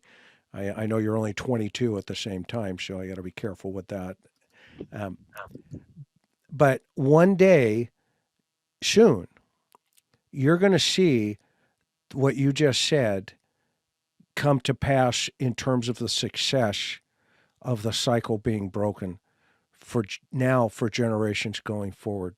And I cannot say enough about how proud the world is of you for not staying silent any longer.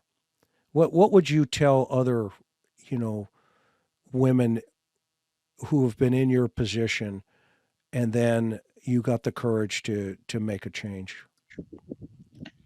Well, I would just say, I know it's hard, when like reliving the memories of what happened to you. But the more you come out and the more you get it out of your system, the more you tell your story and let everybody know, it's like this big weight that has been lifted off your shoulders, And so I would suggest, anybody go in and, do something about it. Let somebody know what happened to you, even if you just talk to somebody about it. You don't have to press charges against them or whatever.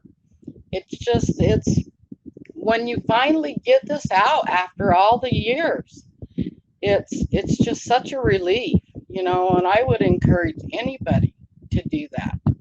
Even men, who have been, sexually assaulted.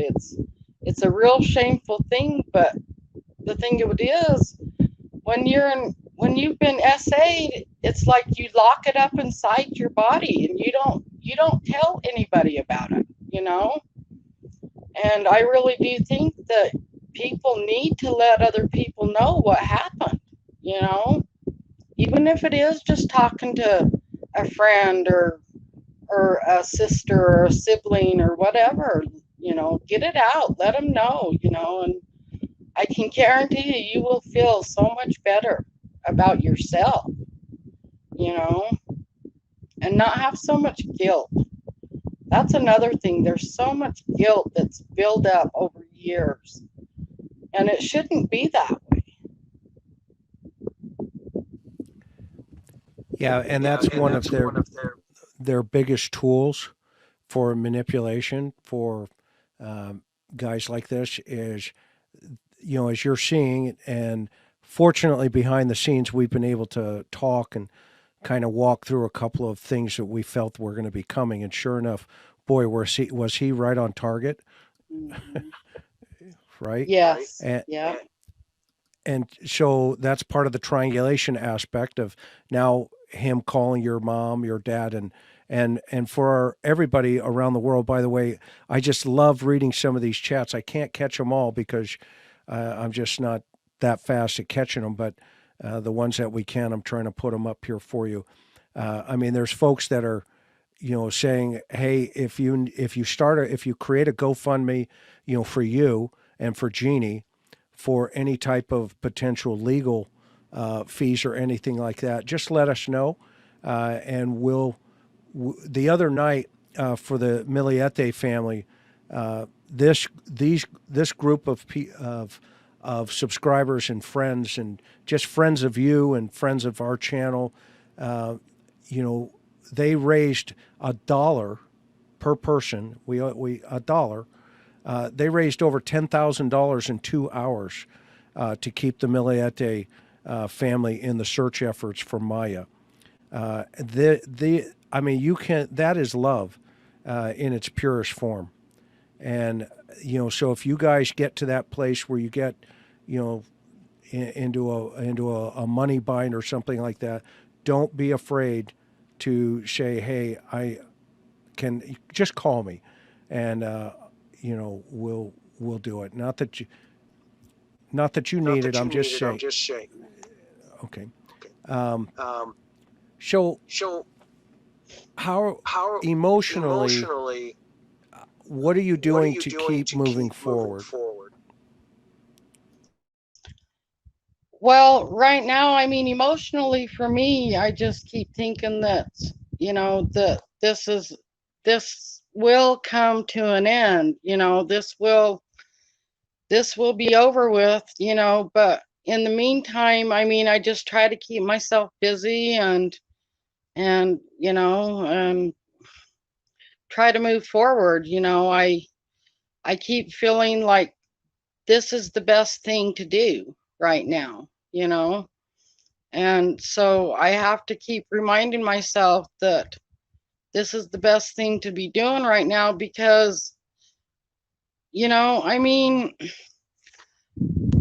I care about Donnie, okay? I don't hate him, I've never hated him, even after everything he's done to me and Jeannie and all the lies and, everything that's been going on the last couple of months, I don't hate him.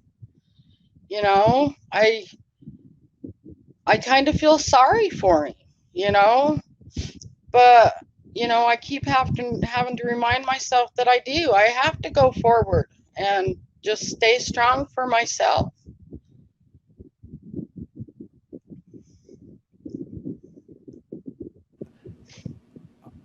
As a friend, I would, and we've talked about this, but I really want to see you, kind of, when you get to that place internally, I want to see you get some counseling.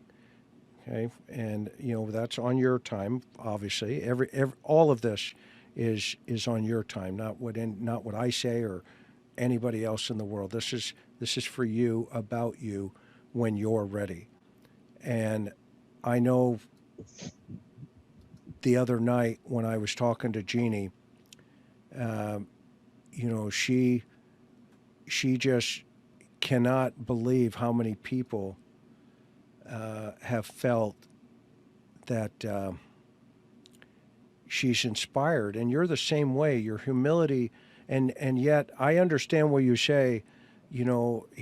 I still care for him. What's the old saying? You hate, love the sinner, hate the sin. Yeah.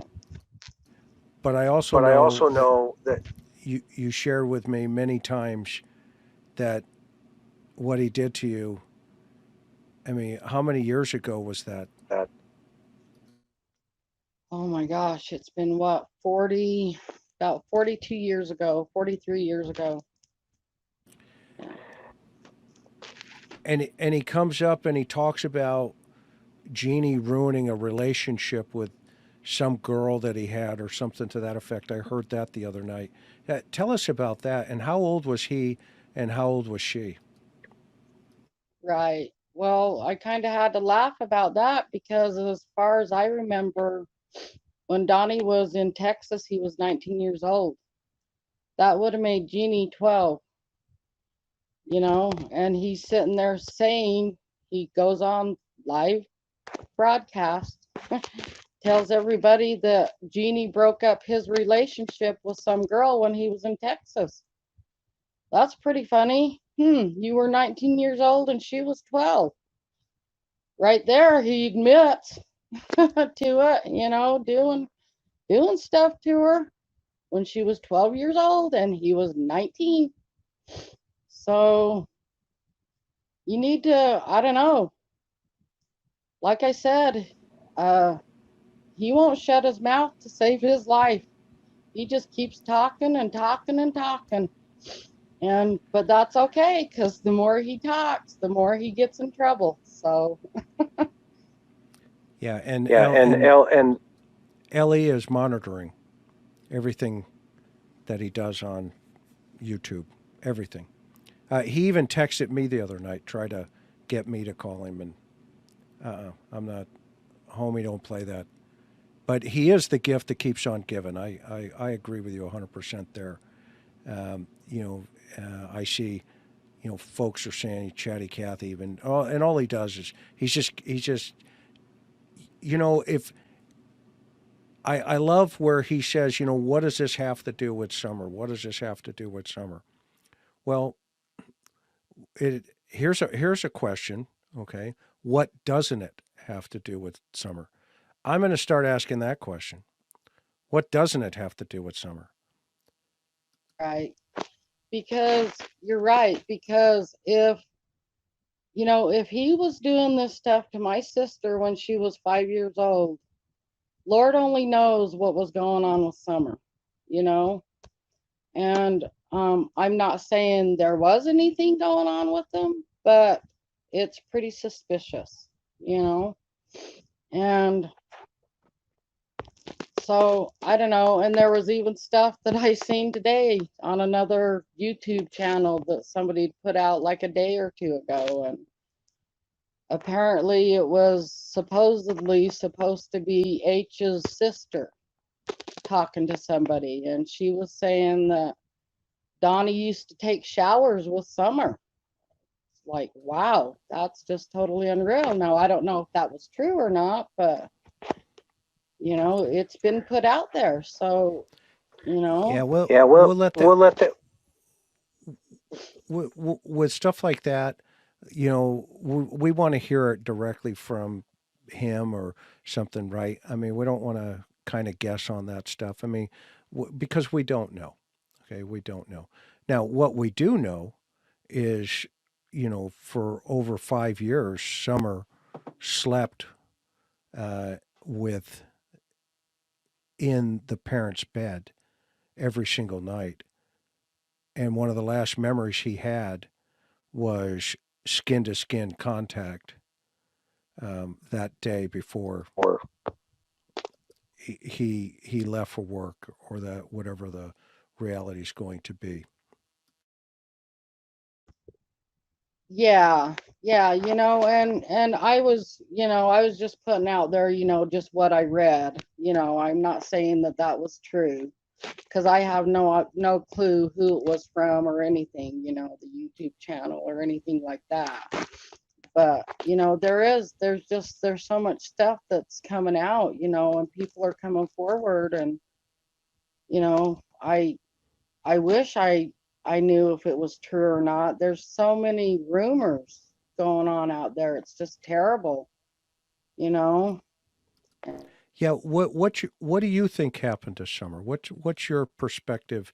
Because you've talked to him so many times, you guys were pretty close before obviously the assault occurred up until that point. Because you guys are the same age, right? Yes. Yeah, we're only about a month and maybe 6 days apart, I think. And I was born first, but yeah, we were really close in age. We went to school, in the same classes and stuff like that. And so yeah, we were really close when we were younger, and so I just, I thought maybe by getting, you know, talking to Donnie, I thought maybe he would put his trust in me, and let me know what happened because I feel like he does know what happened, but and this is just my speculation. I can speculate just like everybody else. I don't know what happened. I was not there. I just really feel like Donnie was laying in wait in the basement and waiting for her. And I think she went down to play with her toys. The boys didn't know. They had their faces glued to the computer. They were playing games. Kids do that. There could be a bomb going off right next to them and they would have no idea. They're so engrossed in their games. And I just really feel like he took her out that door and ran her down that trail. And I think he had maybe the car or whatever parked next to that shed. And I think he took her there and took off and went and dumped her somewhere, went and buried her somewhere. And I think that's when he got the call from Candace. She's like, Summer's missing. But that's my speculation. A lot of people have other ideas of what happened to her. That's just mine. I'm not saying it happened. That's just my speculation. Sure. Yeah, and you come from a different perspective than anybody else because you've known him for all your life. I mean, pretty much, right? Yeah, and I don't know. So I have a question for you, Mary. So, and some of those other things that are coming out could very well, they could fall into place, right? At some point. I mean, but at this point, they're coming from, reliable sources, but at the same time, I help everybody understand really what Donnie was like in his criminal activity. Now, outside of the essay, I mean, this guy was quite a character. If I've done my homework correctly. Yeah, yeah. Donnie started young. 13, 14, 15 years old. He was getting in trouble all the time, constantly. I believe it started out with just robbing little places, like little convenience stores and stuff like that, and trying to get money for drugs. And I don't know if it was the people that he got messed up with, because, you know, back then, I mean, we hung out with basically the same people, but then he started hanging out with people we didn't even know, you know? And so he started getting in trouble and um, just started doing drugs really bad. And um, Was he chasing Was the he needle? chasing the needle? yes, he was. I mean, for instance, there was one time that he had broke into the veterinary's office just right up the road from my mom and dad's house. And he broke into their cabinet and started shooting up all kinds of dog drugs or animal drugs that I don't even think he even knew what they were. He was just out for drugs, you know, and always coming home with tracks up and down his arms and his legs. And it was really bad. You know, he was always going around to all the houses, everybody he knew. My mom and dad, you know, he robbed them blind numerous times. He went to my brother's house and stole his lawnmower. He tried coming to mine and my ex-husband's house. He tried stealing our lawnmower, but my husband was ready for him because we knew he was going around to everybody's house in the family stealing their lawnmowers and stuff. So we had set up a trap for him one night with mason jars and fishing line. And we put the fishing line all around the bottles and around the lawnmower. So when he came into the underneath, you know, the awning to grab our lawnmower, all the bottles came crashing down. Well, he ended up taking off. So, You know, back in the, you got to attend to your family. That they're more important than this guy. Trust me. now say that again. I said, I said, if you have to attend to your family, they're more important than this guy. That's for sure. So, Okay, he was just telling me that he was going to bed. So, yeah, we're good. okay. Well, tell him, tell him, tell him, thank you for thank you sharing for your sharing time. your time. Yeah, he appreciates it.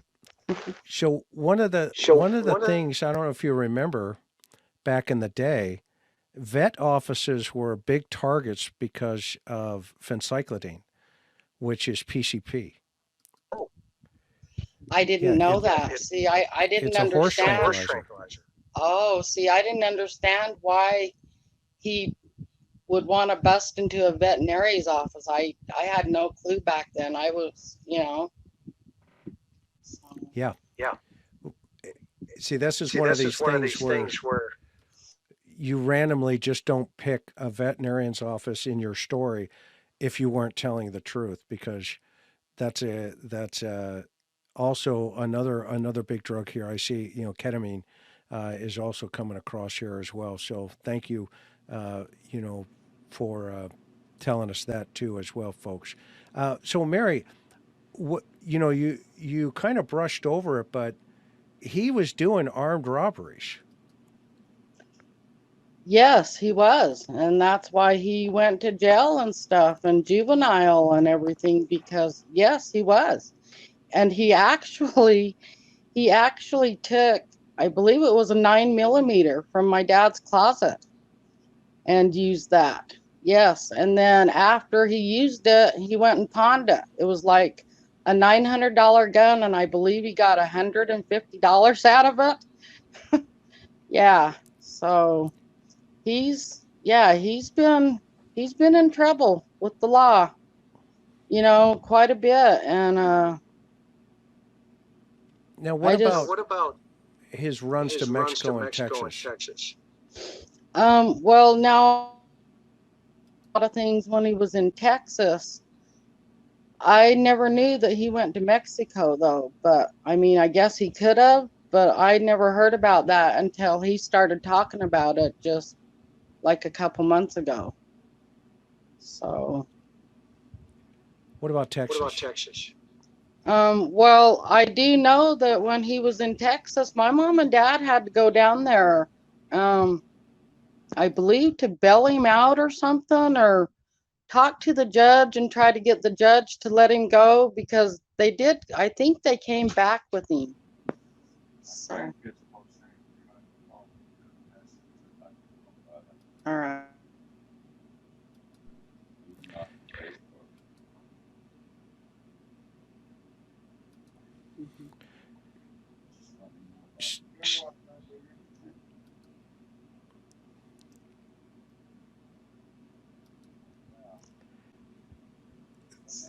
Sorry about that. No, you're fine. No, you're fine. So, I have a question about, and go ahead, take your husband's priority. Trust me, again, I'm just a pretzel boy out here. So, Let the dog out. It's okay. Yeah, it's all good. Go ahead. Okay.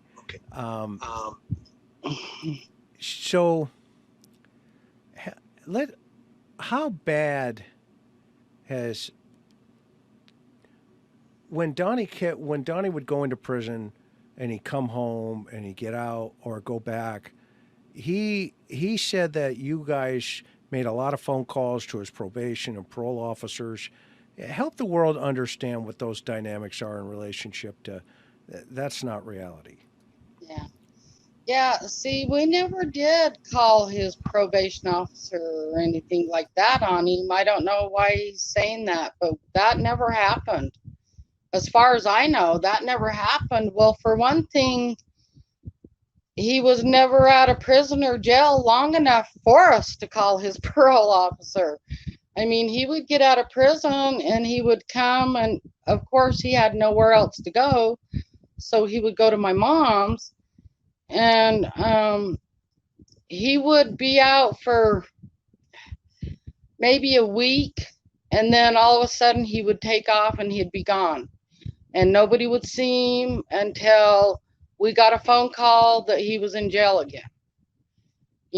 So that's what happened there. I mean, and that happened all the time. I mean, he'd go to jail or prison and get out, and he'd be like, "Oh, I'm all rehabilitated," and he would start talking about doing the church thing, but he'd be out not less than a week and he'd be right back into drugs again, right back stealing again, everything. So, and the only time I would see him is when he would come to my mom's to rip them off or steal something. So, two questions. Do you know who owns the Subaru and who it's registered to? I don't, but is what I was trying to get across to everybody. Myself, I don't think Donnie has the credit to get a car like that. And if it's in anybody's name, it's in my dad's, or maybe his sister's, because they're the only two that I know of that would have the credit and that would help him get that car. You know what I mean? So if it's in anybody's name, I believe it would be in my dad's. Okay. The second one is your dad is advancing in Alzheimer's, and I know you and your dad are really, really close. But how much has now this is Donnie's biological father, right? Okay. But yes. You call him dad. He was more of a dad to me than my real dad. I mean, I love my real dad with all my heart. But when my stepdad came into the picture, he just pretty much took over, and he was just, he's been the most awesome father that, anybody could ask for. And we're really close. I mean, I go over there and, he calls me his baby girl, and We're really close. I mean, it's almost like he's my biological dad, you know. So that said, your dad's been protecting him for a very, very long time. And why do you think that? Why do you think that is? Well, I think that is because, well, actually, I talked to my dad just a little while ago, you know, and he was telling me, I said, well, I don't understand why Donnie's, you know, because Donnie blames my dad for a lot of things, you know. He always has. He's always blamed my dad for his problems or for him getting every time he's gotten in trouble, he blames my dad for it. Well, I was asking my dad the other day, I was like, well, why is he doing that? And he said, well, he thinks that I threw him away. And I was like, well, what do you mean? And he says, well, when me and his mom got a divorce, you know, his mom took the kids. I believe Donnie was only like 5 or 6 years old when they got a divorce. And his mom took all three of the kids. Okay. And Donnie didn't join my mom and dad until he was 12 years old. You know, he came in, and because at 12 years old back then, he was old enough to say who he wanted to live with. And he didn't want to live with his mom anymore after all them years. And I don't blame him, because his stepdad was mean. He was one of the meanest guys I think I've ever met in my entire life, you know, and I felt really bad for Donnie and his sisters having to live there. That's you know, Kelly. That's Kelly. Yeah, but that wasn't, you know, that wasn't Donnie's decision to marry Kelly, you know, for his mom to marry him, you know, and it wasn't Donnie's decision for his mom to take all three kids. But there was no way that she was going to let my dad have them kids. You know, she took them. It wasn't my dad's fault. My dad did not throw him away like he thinks. You know, my dad had no choice. My dad wanted his kids, but he had no choice. It was a court ruling that Karen have the kids. And when Donnie turned 12 years old, then Donnie was like, well, I want to live with my dad. So that's what happened. You know, they went to court and everything, and my dad got Donnie.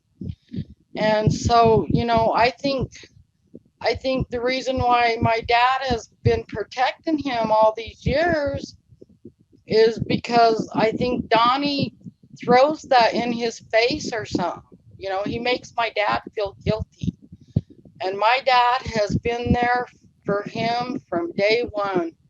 From the very first day that he ever got in trouble or done anything wrong or anything, my dad has been right there every time for him.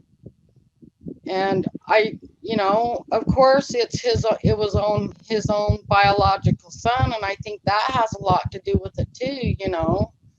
And maybe my dad does feel guilty, but I think a lot of that guilt comes from Donnie putting it on him. Yeah, interesting. Well, what about this question here? What's the longest time frame Donnie has ever been clean, if any, if you know? Oh my gosh. Probably maybe 6 months. Yeah. Was that after prison? I think that was when he started having his kids. When he first started having little Donnie and his daughter Margie. I think he tried cleaning up for a while, and he would go, you know, for a while, but then he would just get right back into it. You know. And at that time, what was his drug of choice? Well, I'm not quite sure what it was, but I do remember one time he came over to my house, and, you know, they were always coming over after me and my ex-husband bought our first house because he was helping him do the drywall. We were remodeling. And Donnie came over and was helping him, and we didn't mind that because Donnie wasn't on the drugs then, you know. And my husband was paying him for the job and everything. And then, so they kept coming over, you know, probably within, it was about a 6-month period while we were redoing our front room and kitchen. And so they kept coming over and visiting. And they came over one time, and Donnie went straight to my bathroom. And he went in, shut the door, and he was in there for like 20, 30 minutes. And I was looking at his ex-wife, Pam, and I'm like, is he okay? And she's like, yeah, he's fine. He's just going to be in there a while. And I'm like, is he sick? What's going on? And she goes, oh, he's in there shooting up. And I was like, oh my God, I freaked out, you know, because I've got kids of my own, and they were little then. They were only like 4 and 5 years old at that time. And so I was freaking out, and I'm like, oh my God, it's like, no, no, no, no, get him out of here, get him out of there. And I was banging on the bathroom door and yelling. I'm like, Donnie, get out of there, because he had locked himself in the bathroom. And Pam come up to me and she goes, you're just going to have to wait. He's not coming out till he's done. And I'm like, well, what's going on? And she goes, well, when he shoots up, he gets sick.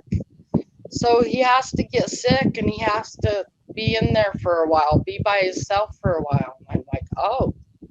And I didn't know that that's what was going on. And when he came out of that bathroom, I said, you get out of my house, and don't you ever, ever, ever come back again. You know, that was terrible. I can't believe that he even did that to me, you know, in my own house. Yeah, that was terrible. Yeah, he's chasing the right every 4 to 6 hours. Um, you know, that's why methadone was such a when it came through what they called the juice program back in the day, and used to go down to methadone clinics and show your card, and the plasma life for methadone is 24 hours, whereas synthetic drugs like heroin, or excuse me, like street drugs like heroin, black tar. Obviously, in San Diego, we'd get the purest coming straight across the border there, and these folks are just they're stuck on it, and every 4 to 6 hours they're slamming and chasing the needle. So is that what you thought? Yeah, chasing the dragon, exactly. Is that what you thought was going on, or did you have any evidence of that other than did he come out? Was he under the influence, if you remember? Well, I know that he was shooting up a lot of heroin because I had talked to him about it before, and he was telling me his experiences with it. And he even told me, he said, Mary, the first time I ever did heroin, he said it was like such a nice high, I guess, or whatever. He said after that first time, he had to keep going back, and I was like, wow, that just doing it one time got you hooked. And he's like, yes. He said that it was a very powerful drug, and I was like, God, well, I'm glad I've never tried it, because I wouldn't even want to be there. Yeah, I would never do that. Yeah. Obviously some folks that get into that, there's a lot of issues around it, and they're good people that do things just to stay alive. I mean,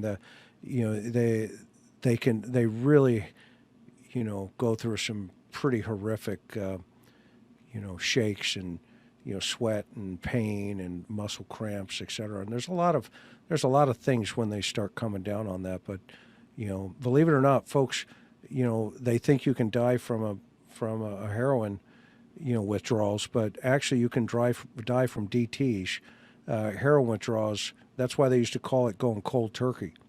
Just kind of throw them into a room and you let them sit there and you monitor them. But methadone helps them come down a little bit easier. But methadone is a much more difficult drug to come off of because it's synthetic than, believe it or not, street heroin. Do you know if he ever sold narcotics or anything like that, to your knowledge? No, not that I know. I don't think he did, because he was always after money. You know, he could never hold a job, and if he did get a job, back then it was only just for like a month or so, because he was always right back into the drugs, and supporting his habit, he would always go around to the family and steal things from us. That's how he would support his habit, and I think my mom and dad kind of turned a blind eye to it for a long time there, because they just knew that it was going to happen as soon as Donnie got out of jail or prison. They knew he was going to steal from them. So after a while, they finally just had to start hiding things and putting things in a vault, so he wouldn't get to them, because I mean, he stole their wedding rings. They were on the bathroom sink, and he actually stole their wedding rings. I mean, that's pretty bad into drugs, when you have to steal your own mom and dad's wedding rings to get your fix. Well, and share with everybody the sign on the street corner with the baby story. Well,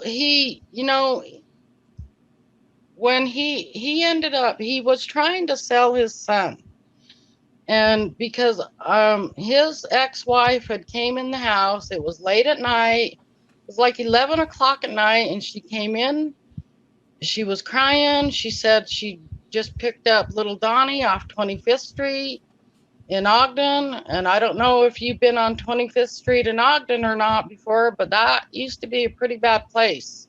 Like back in the 30s and 40s, it was a pretty bad place. And even back in the 70s and 80s, it wasn't a good place to be.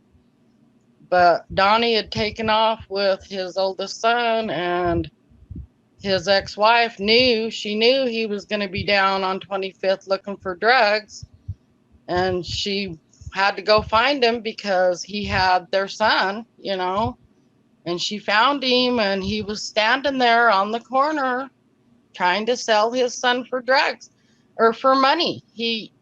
Because he needed to get his fix. He needed money. And that's all that mattered to him. He didn't care, where he got the money, how he got the money, just as long as he got the money.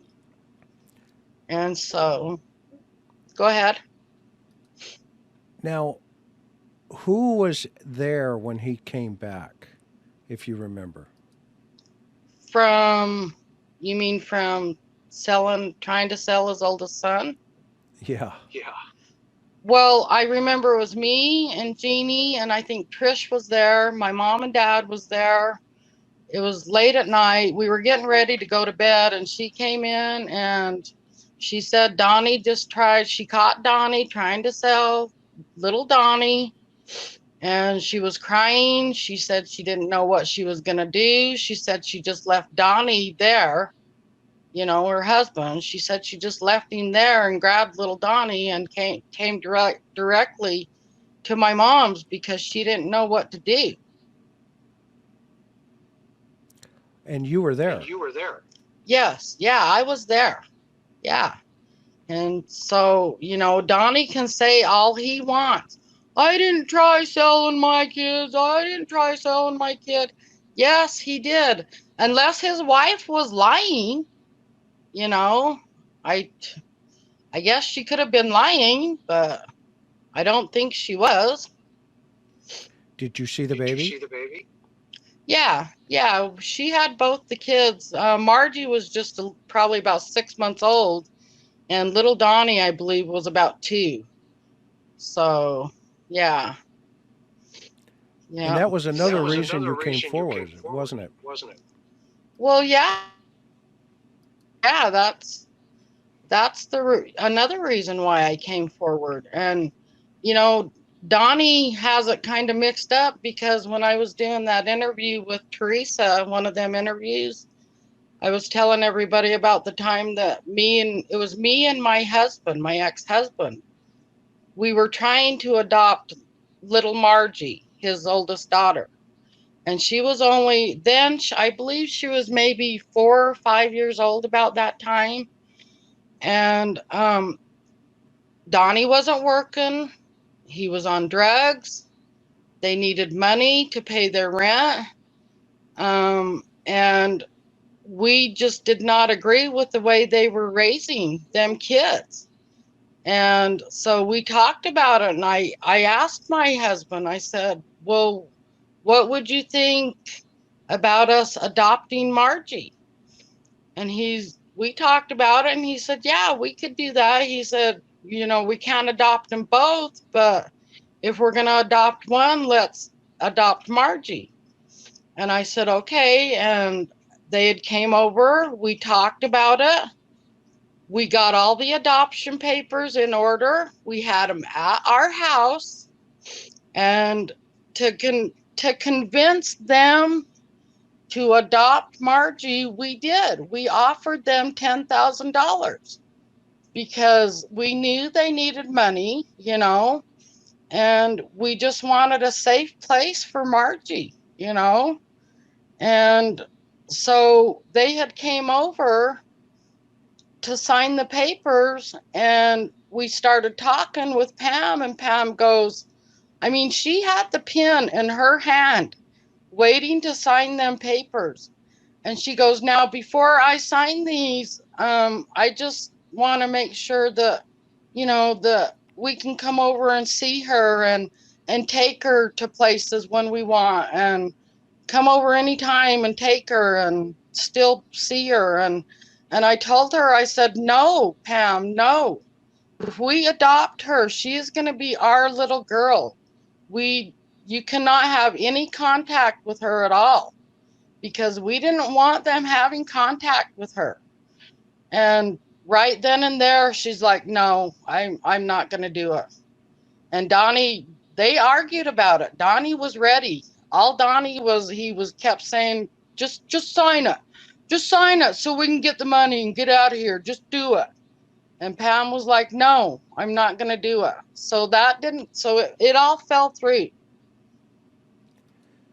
Now, I want to clarify for everybody, all that you're sharing with me and the world here, just for the record, everybody, Mary has shared with me in the past, and she has not missed a beat in her truthfulness about these stories. So, everything that you're hearing here, I've heard, already, a while ago, but she felt comfortable enough now to kind of, elaborate a little bit deeper in what she's talking about here. So, imagine you come up, selling his little Donnie. And how old was he at about that time, if you remember?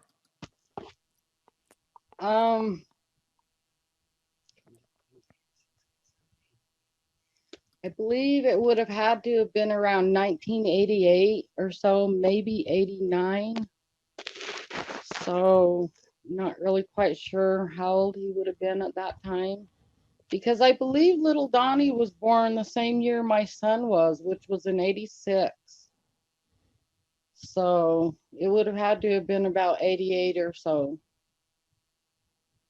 Yeah. That just goes to show your heart too. I mean, you're seeing what's going on with the dynamics of, with inside of that family dynamic. And I think you obviously, about the drug problems going on with both sides of them. I mean, just right. I mean, both Pam and Donnie at the time. Yeah. Pretty spun out. Yeah. And Donnie, saying that Pam was like on meth and stuff, but I don't think she was. I mean, her choice of drug was marijuana, you know, and I'm no saint, Chris. I smoke weed. I still smoke weed, you know. I mean, I tell the doctors that when I go to the doctors, you know, I'm no saint myself, okay? But, you know, and that's another thing. Every time, you know, Pam and Donnie came over, you know, yeah, I believe Pam came at least came over quite a bit to visit me because I would always smoke with her, you know, and they never had any money. But her, as far as I know, her choice of drug was marijuana. I never ever once seen her do any meth or even act like she was always on meth or anything. She was always just kind of normal and, you know, hi, how you doing type of a girl, you know. So, Well, if it make you feel any better, the world today all smokes marijuana. So you're in great company with about probably 3 billion people. if if that's the worst of it, Mayor, we love you even more. I yeah, well, that's, you know, I'm being truthful, you know, and Yeah. there's no reason for me to come on and lie about things that Donnie's done or what's happened in the past. There's, you know, there's no reason for it, you know, and you know, and that's another reason why I try to come on and let everybody know about stuff that Donnie's saying, because 90% of the stuff that he is saying is not true, you know? And so, of course, I'm going to come on and defend my family and, you know, let everybody know that, you know, what he's saying is just is not true, you know? And I don't have the need. I don't know why I have the need to defend my family, but I don't know. Well, would you Well, feel would you feel comfortable comfortable? if some folks asked you a couple of questions, and as long as they're not crazy? Sure. Yeah. Okay, Okay, so so I'm gonna I'm mute gonna mute. and I'll put some questions up. So, guys, if you have some questions here for Mary, let's keep them respectful. Okay, here's the first one. Do you think he sold Summer? Yeah, you know, gosh, with a lot of other stuff that's been coming out, my mind kind of wanders towards that, you know. It's very possible because of all the sex trafficking that I've heard that even just around his area, there's, you know, quite a bit. So he could have, you know. I'm just not quite sure. So I'm going to So I'm answer gonna this answer one. this one. He's trying to get to Mary by going through his parents, and the answer is he shouldn't be doing that at all, Court. Um, but yes, that's what he's trying to do. Is he's trying to get to her, talk to her by reaching out to her father, who is in advanced stages of Alzheimer's. Hmm. Here's one Here's from one Shannon. from Shannon. Would you consider adoption of the boys or Summer now?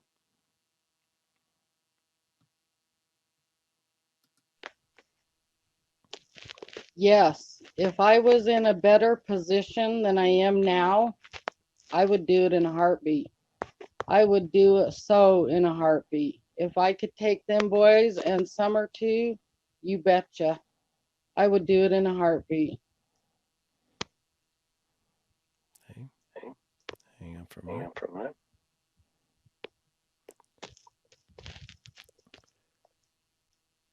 Can you see that Can you one? see that one? Do you know if Margie is okay now?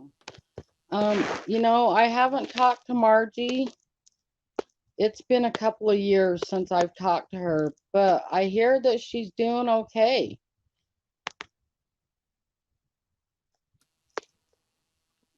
Okay.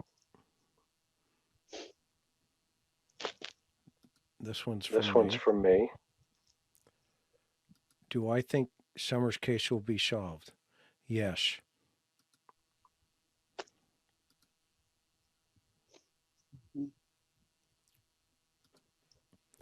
Where is little Donnie today? Little Donnie lives in Ogden. He's married. He's got 2 beautiful children. He's a very, very hard worker. He's a very strong person. He's a very good person. You know, he hates what's going on right now with all this. He tries to keep to himself because he don't want to get involved with any of this. But he's a really good, he turned out to be a really good dad and father and husband, and he's doing great. Yeah.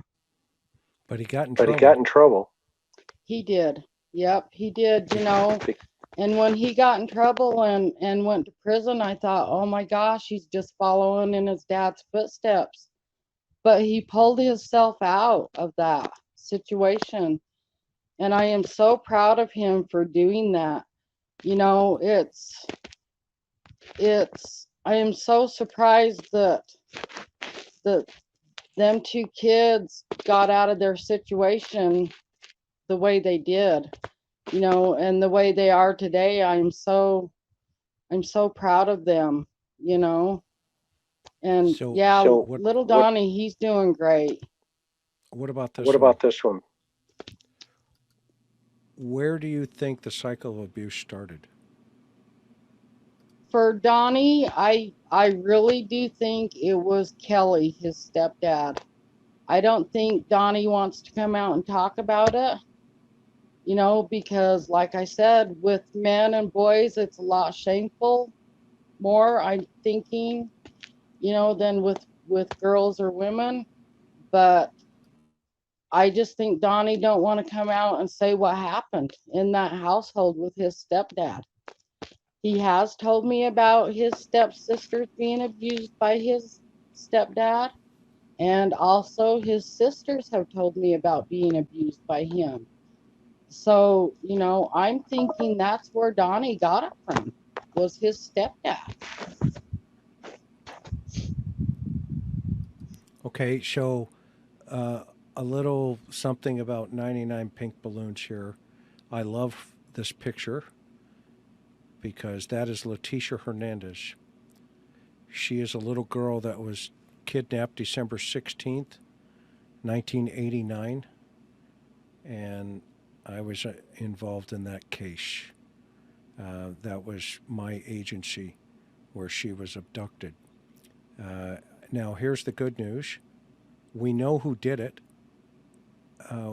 We have some degraded DNA, but technology is getting better by the day. So she says, Mary, how do you keep your heart from getting cold and hateful? Teach us, teach me.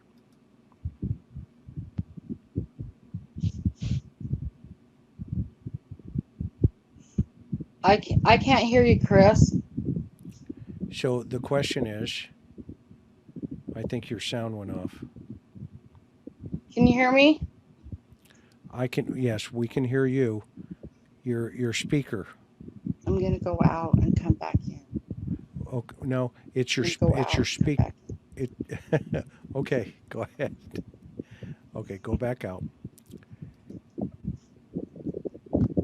Okay, well, she goes out.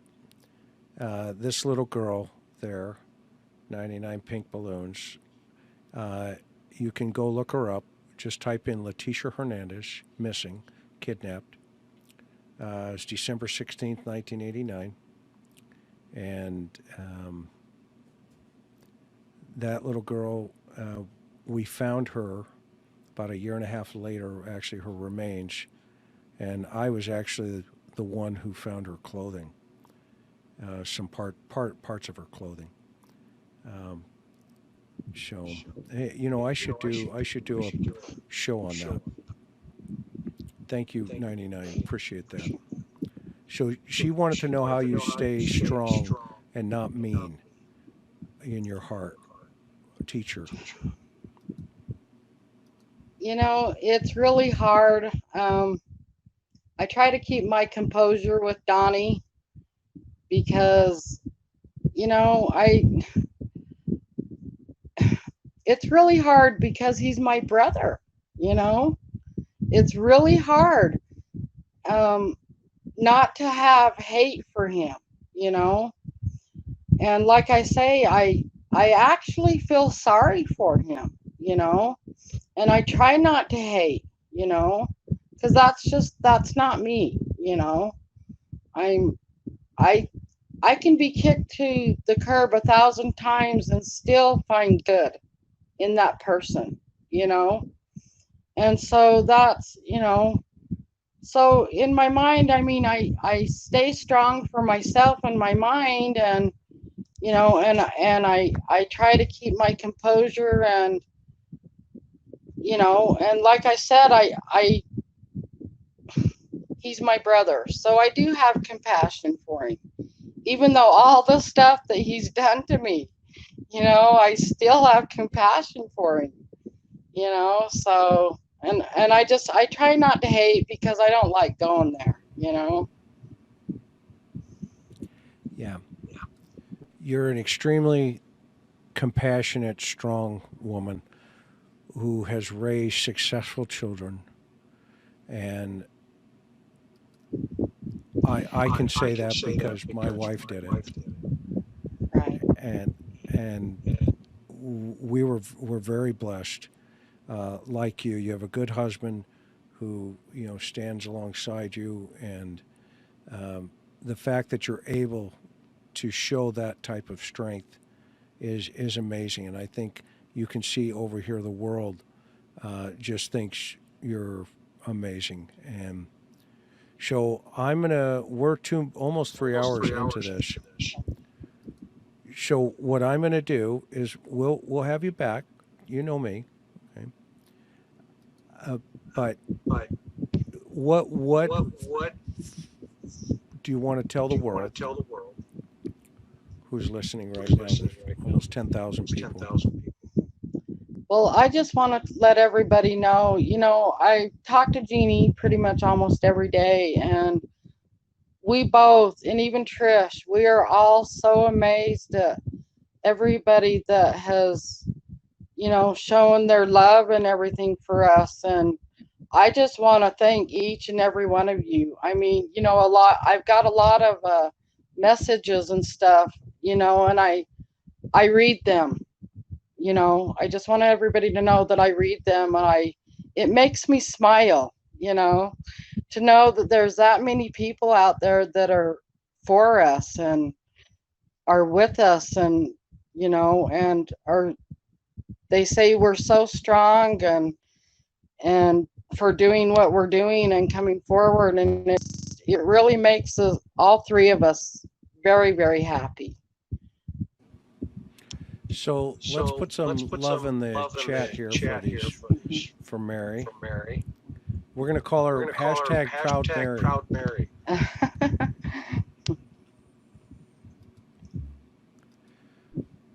Okay, Mary. Thank you so much, Chris, for having me on. Anytime, you know that. And, you know, you just call me 24/7 if you need it, okay? I sure will.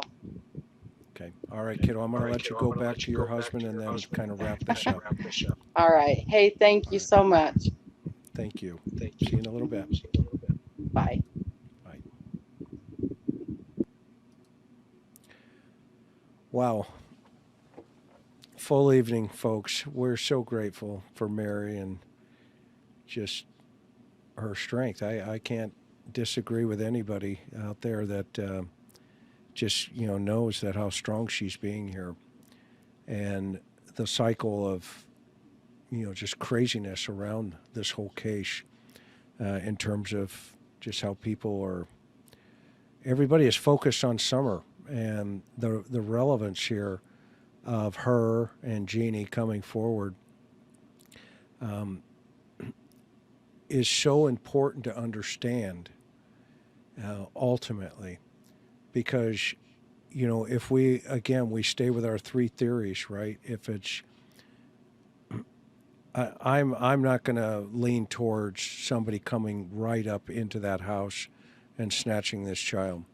I've said this, over and over again. In my opinion, there's only one high-risk offender in that geographic region within, I think it's a 2-mile distance. For somebody to come that far, and then the timing of it had to be perfect. The fact that we just realized recently, some other moving parts and dynamics of now stories are coming out from people talking potentially. That's even changing, some of the things that had been floating around there. But let's just use the door for an example now, the basement door. Okay? I don't know if you guys caught it or not, but that is a one-way glass. It is a reflective one-way piece of glass. You can only see out. You cannot see in on that door. And I think, that's a huge, huge obstacle for the stranger abduction theory. The second huge obstacle is just geographically. The suspect would have had to come up onto that property and then at some point had to realize that in their target acquisition, i.e. Summer, she would have had to come out of that door or had to come out from the kitchen door to put herself into the environment whereby she would be observed and then kidnapped. Now, the other problem with that is the suspect is taking a huge risk coming up onto that property. Okay? For a couple of reasons. One is Don's truck, if we're to believe that he took that Subaru and all the employees, signed off on seeing him, well, that means the suspect who's coming up to snatch Summer sees Don's truck at home. That in of itself is very problematic for a stranger abduction. And so that in of it, we have to think about that at length and say, okay, well, what are the probabilities? What are the probabilities of that? Not the possibilities, but what are the probabilities of that? Right? Well, the probabilities go very, very down. They go low. They go low. Okay? So then the next piece then is where are these dogs? What are these dogs doing that scent on Summer? Where does the scent pick up? And if it's the strongest scent is out that door, but around up towards that swing, okay? And that means in of itself,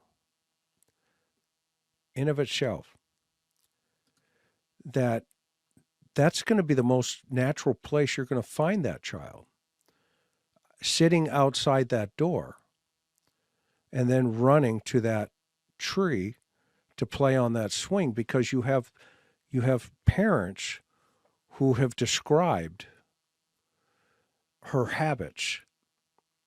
And not only that, have added a narrative into those habits that the boys were basically told, keep an eye on Summer.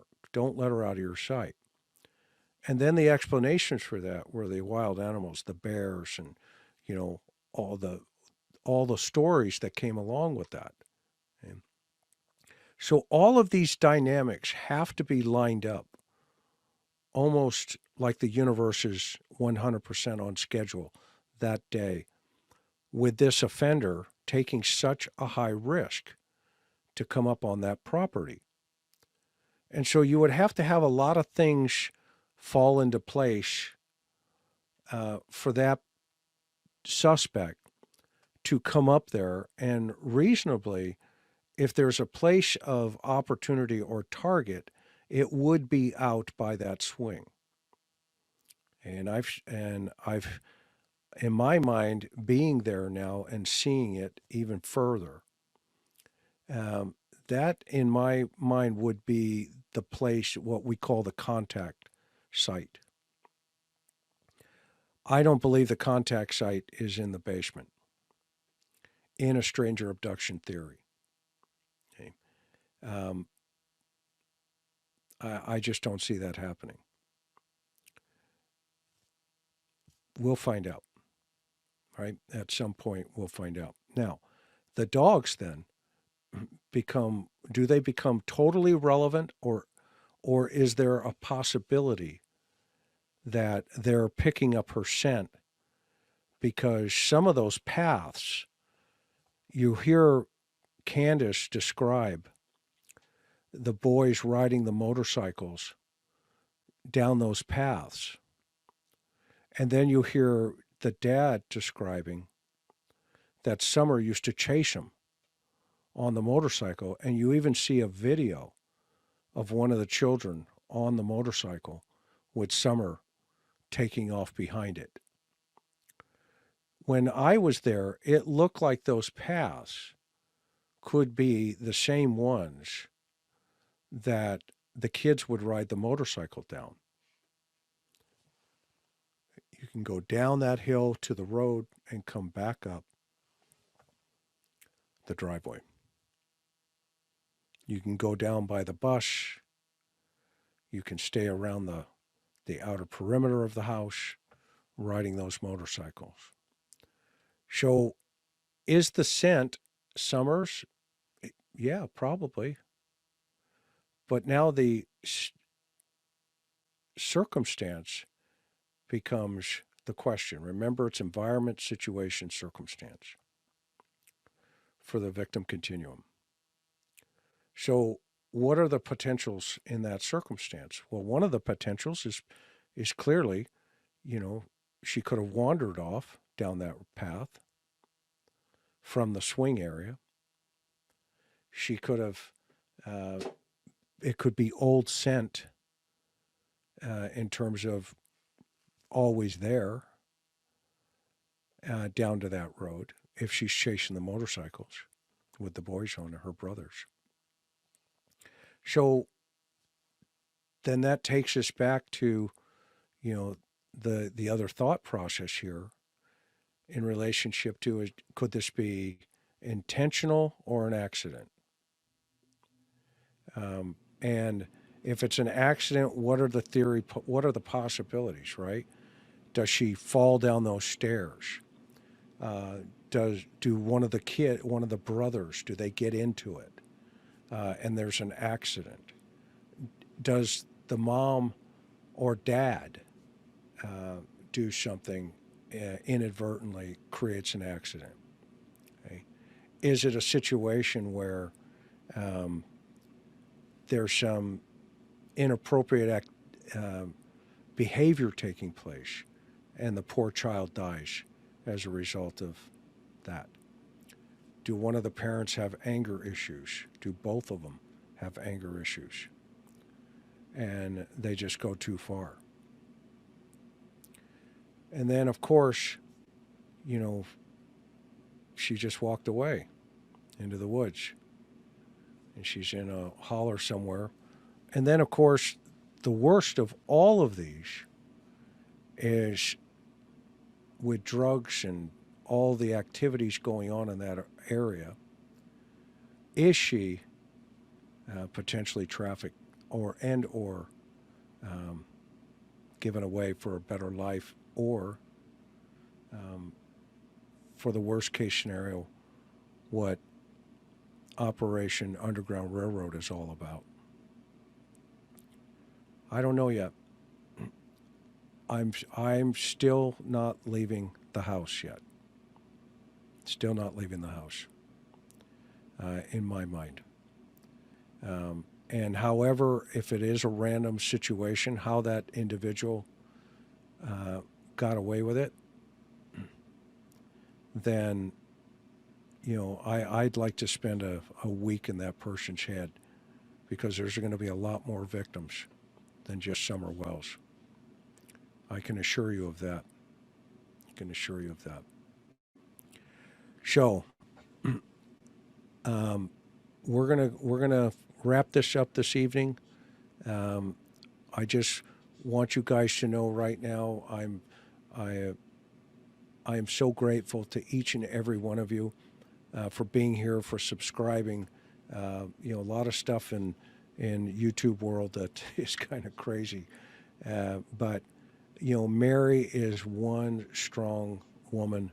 Summer needs to be found, and all of this mishigosh in terms of all of these lies, all of the stuff that we've uncovered are relevant to Summer's whereabouts and disappearance.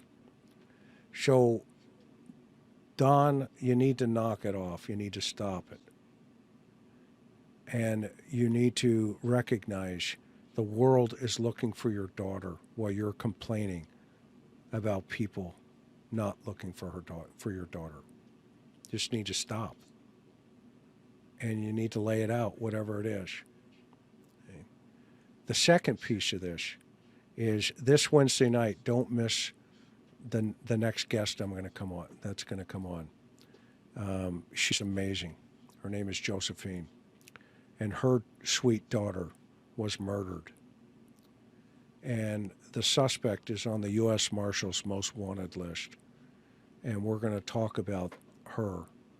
And then you're going to see some pretty amazing things that I think we can correlate to get even more energy into Summer's disappearance.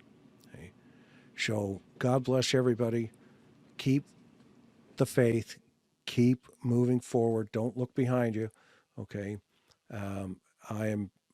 Trust me, there's a lot more coming. And by the way, I have a total of 12 phone calls from Don Welsh.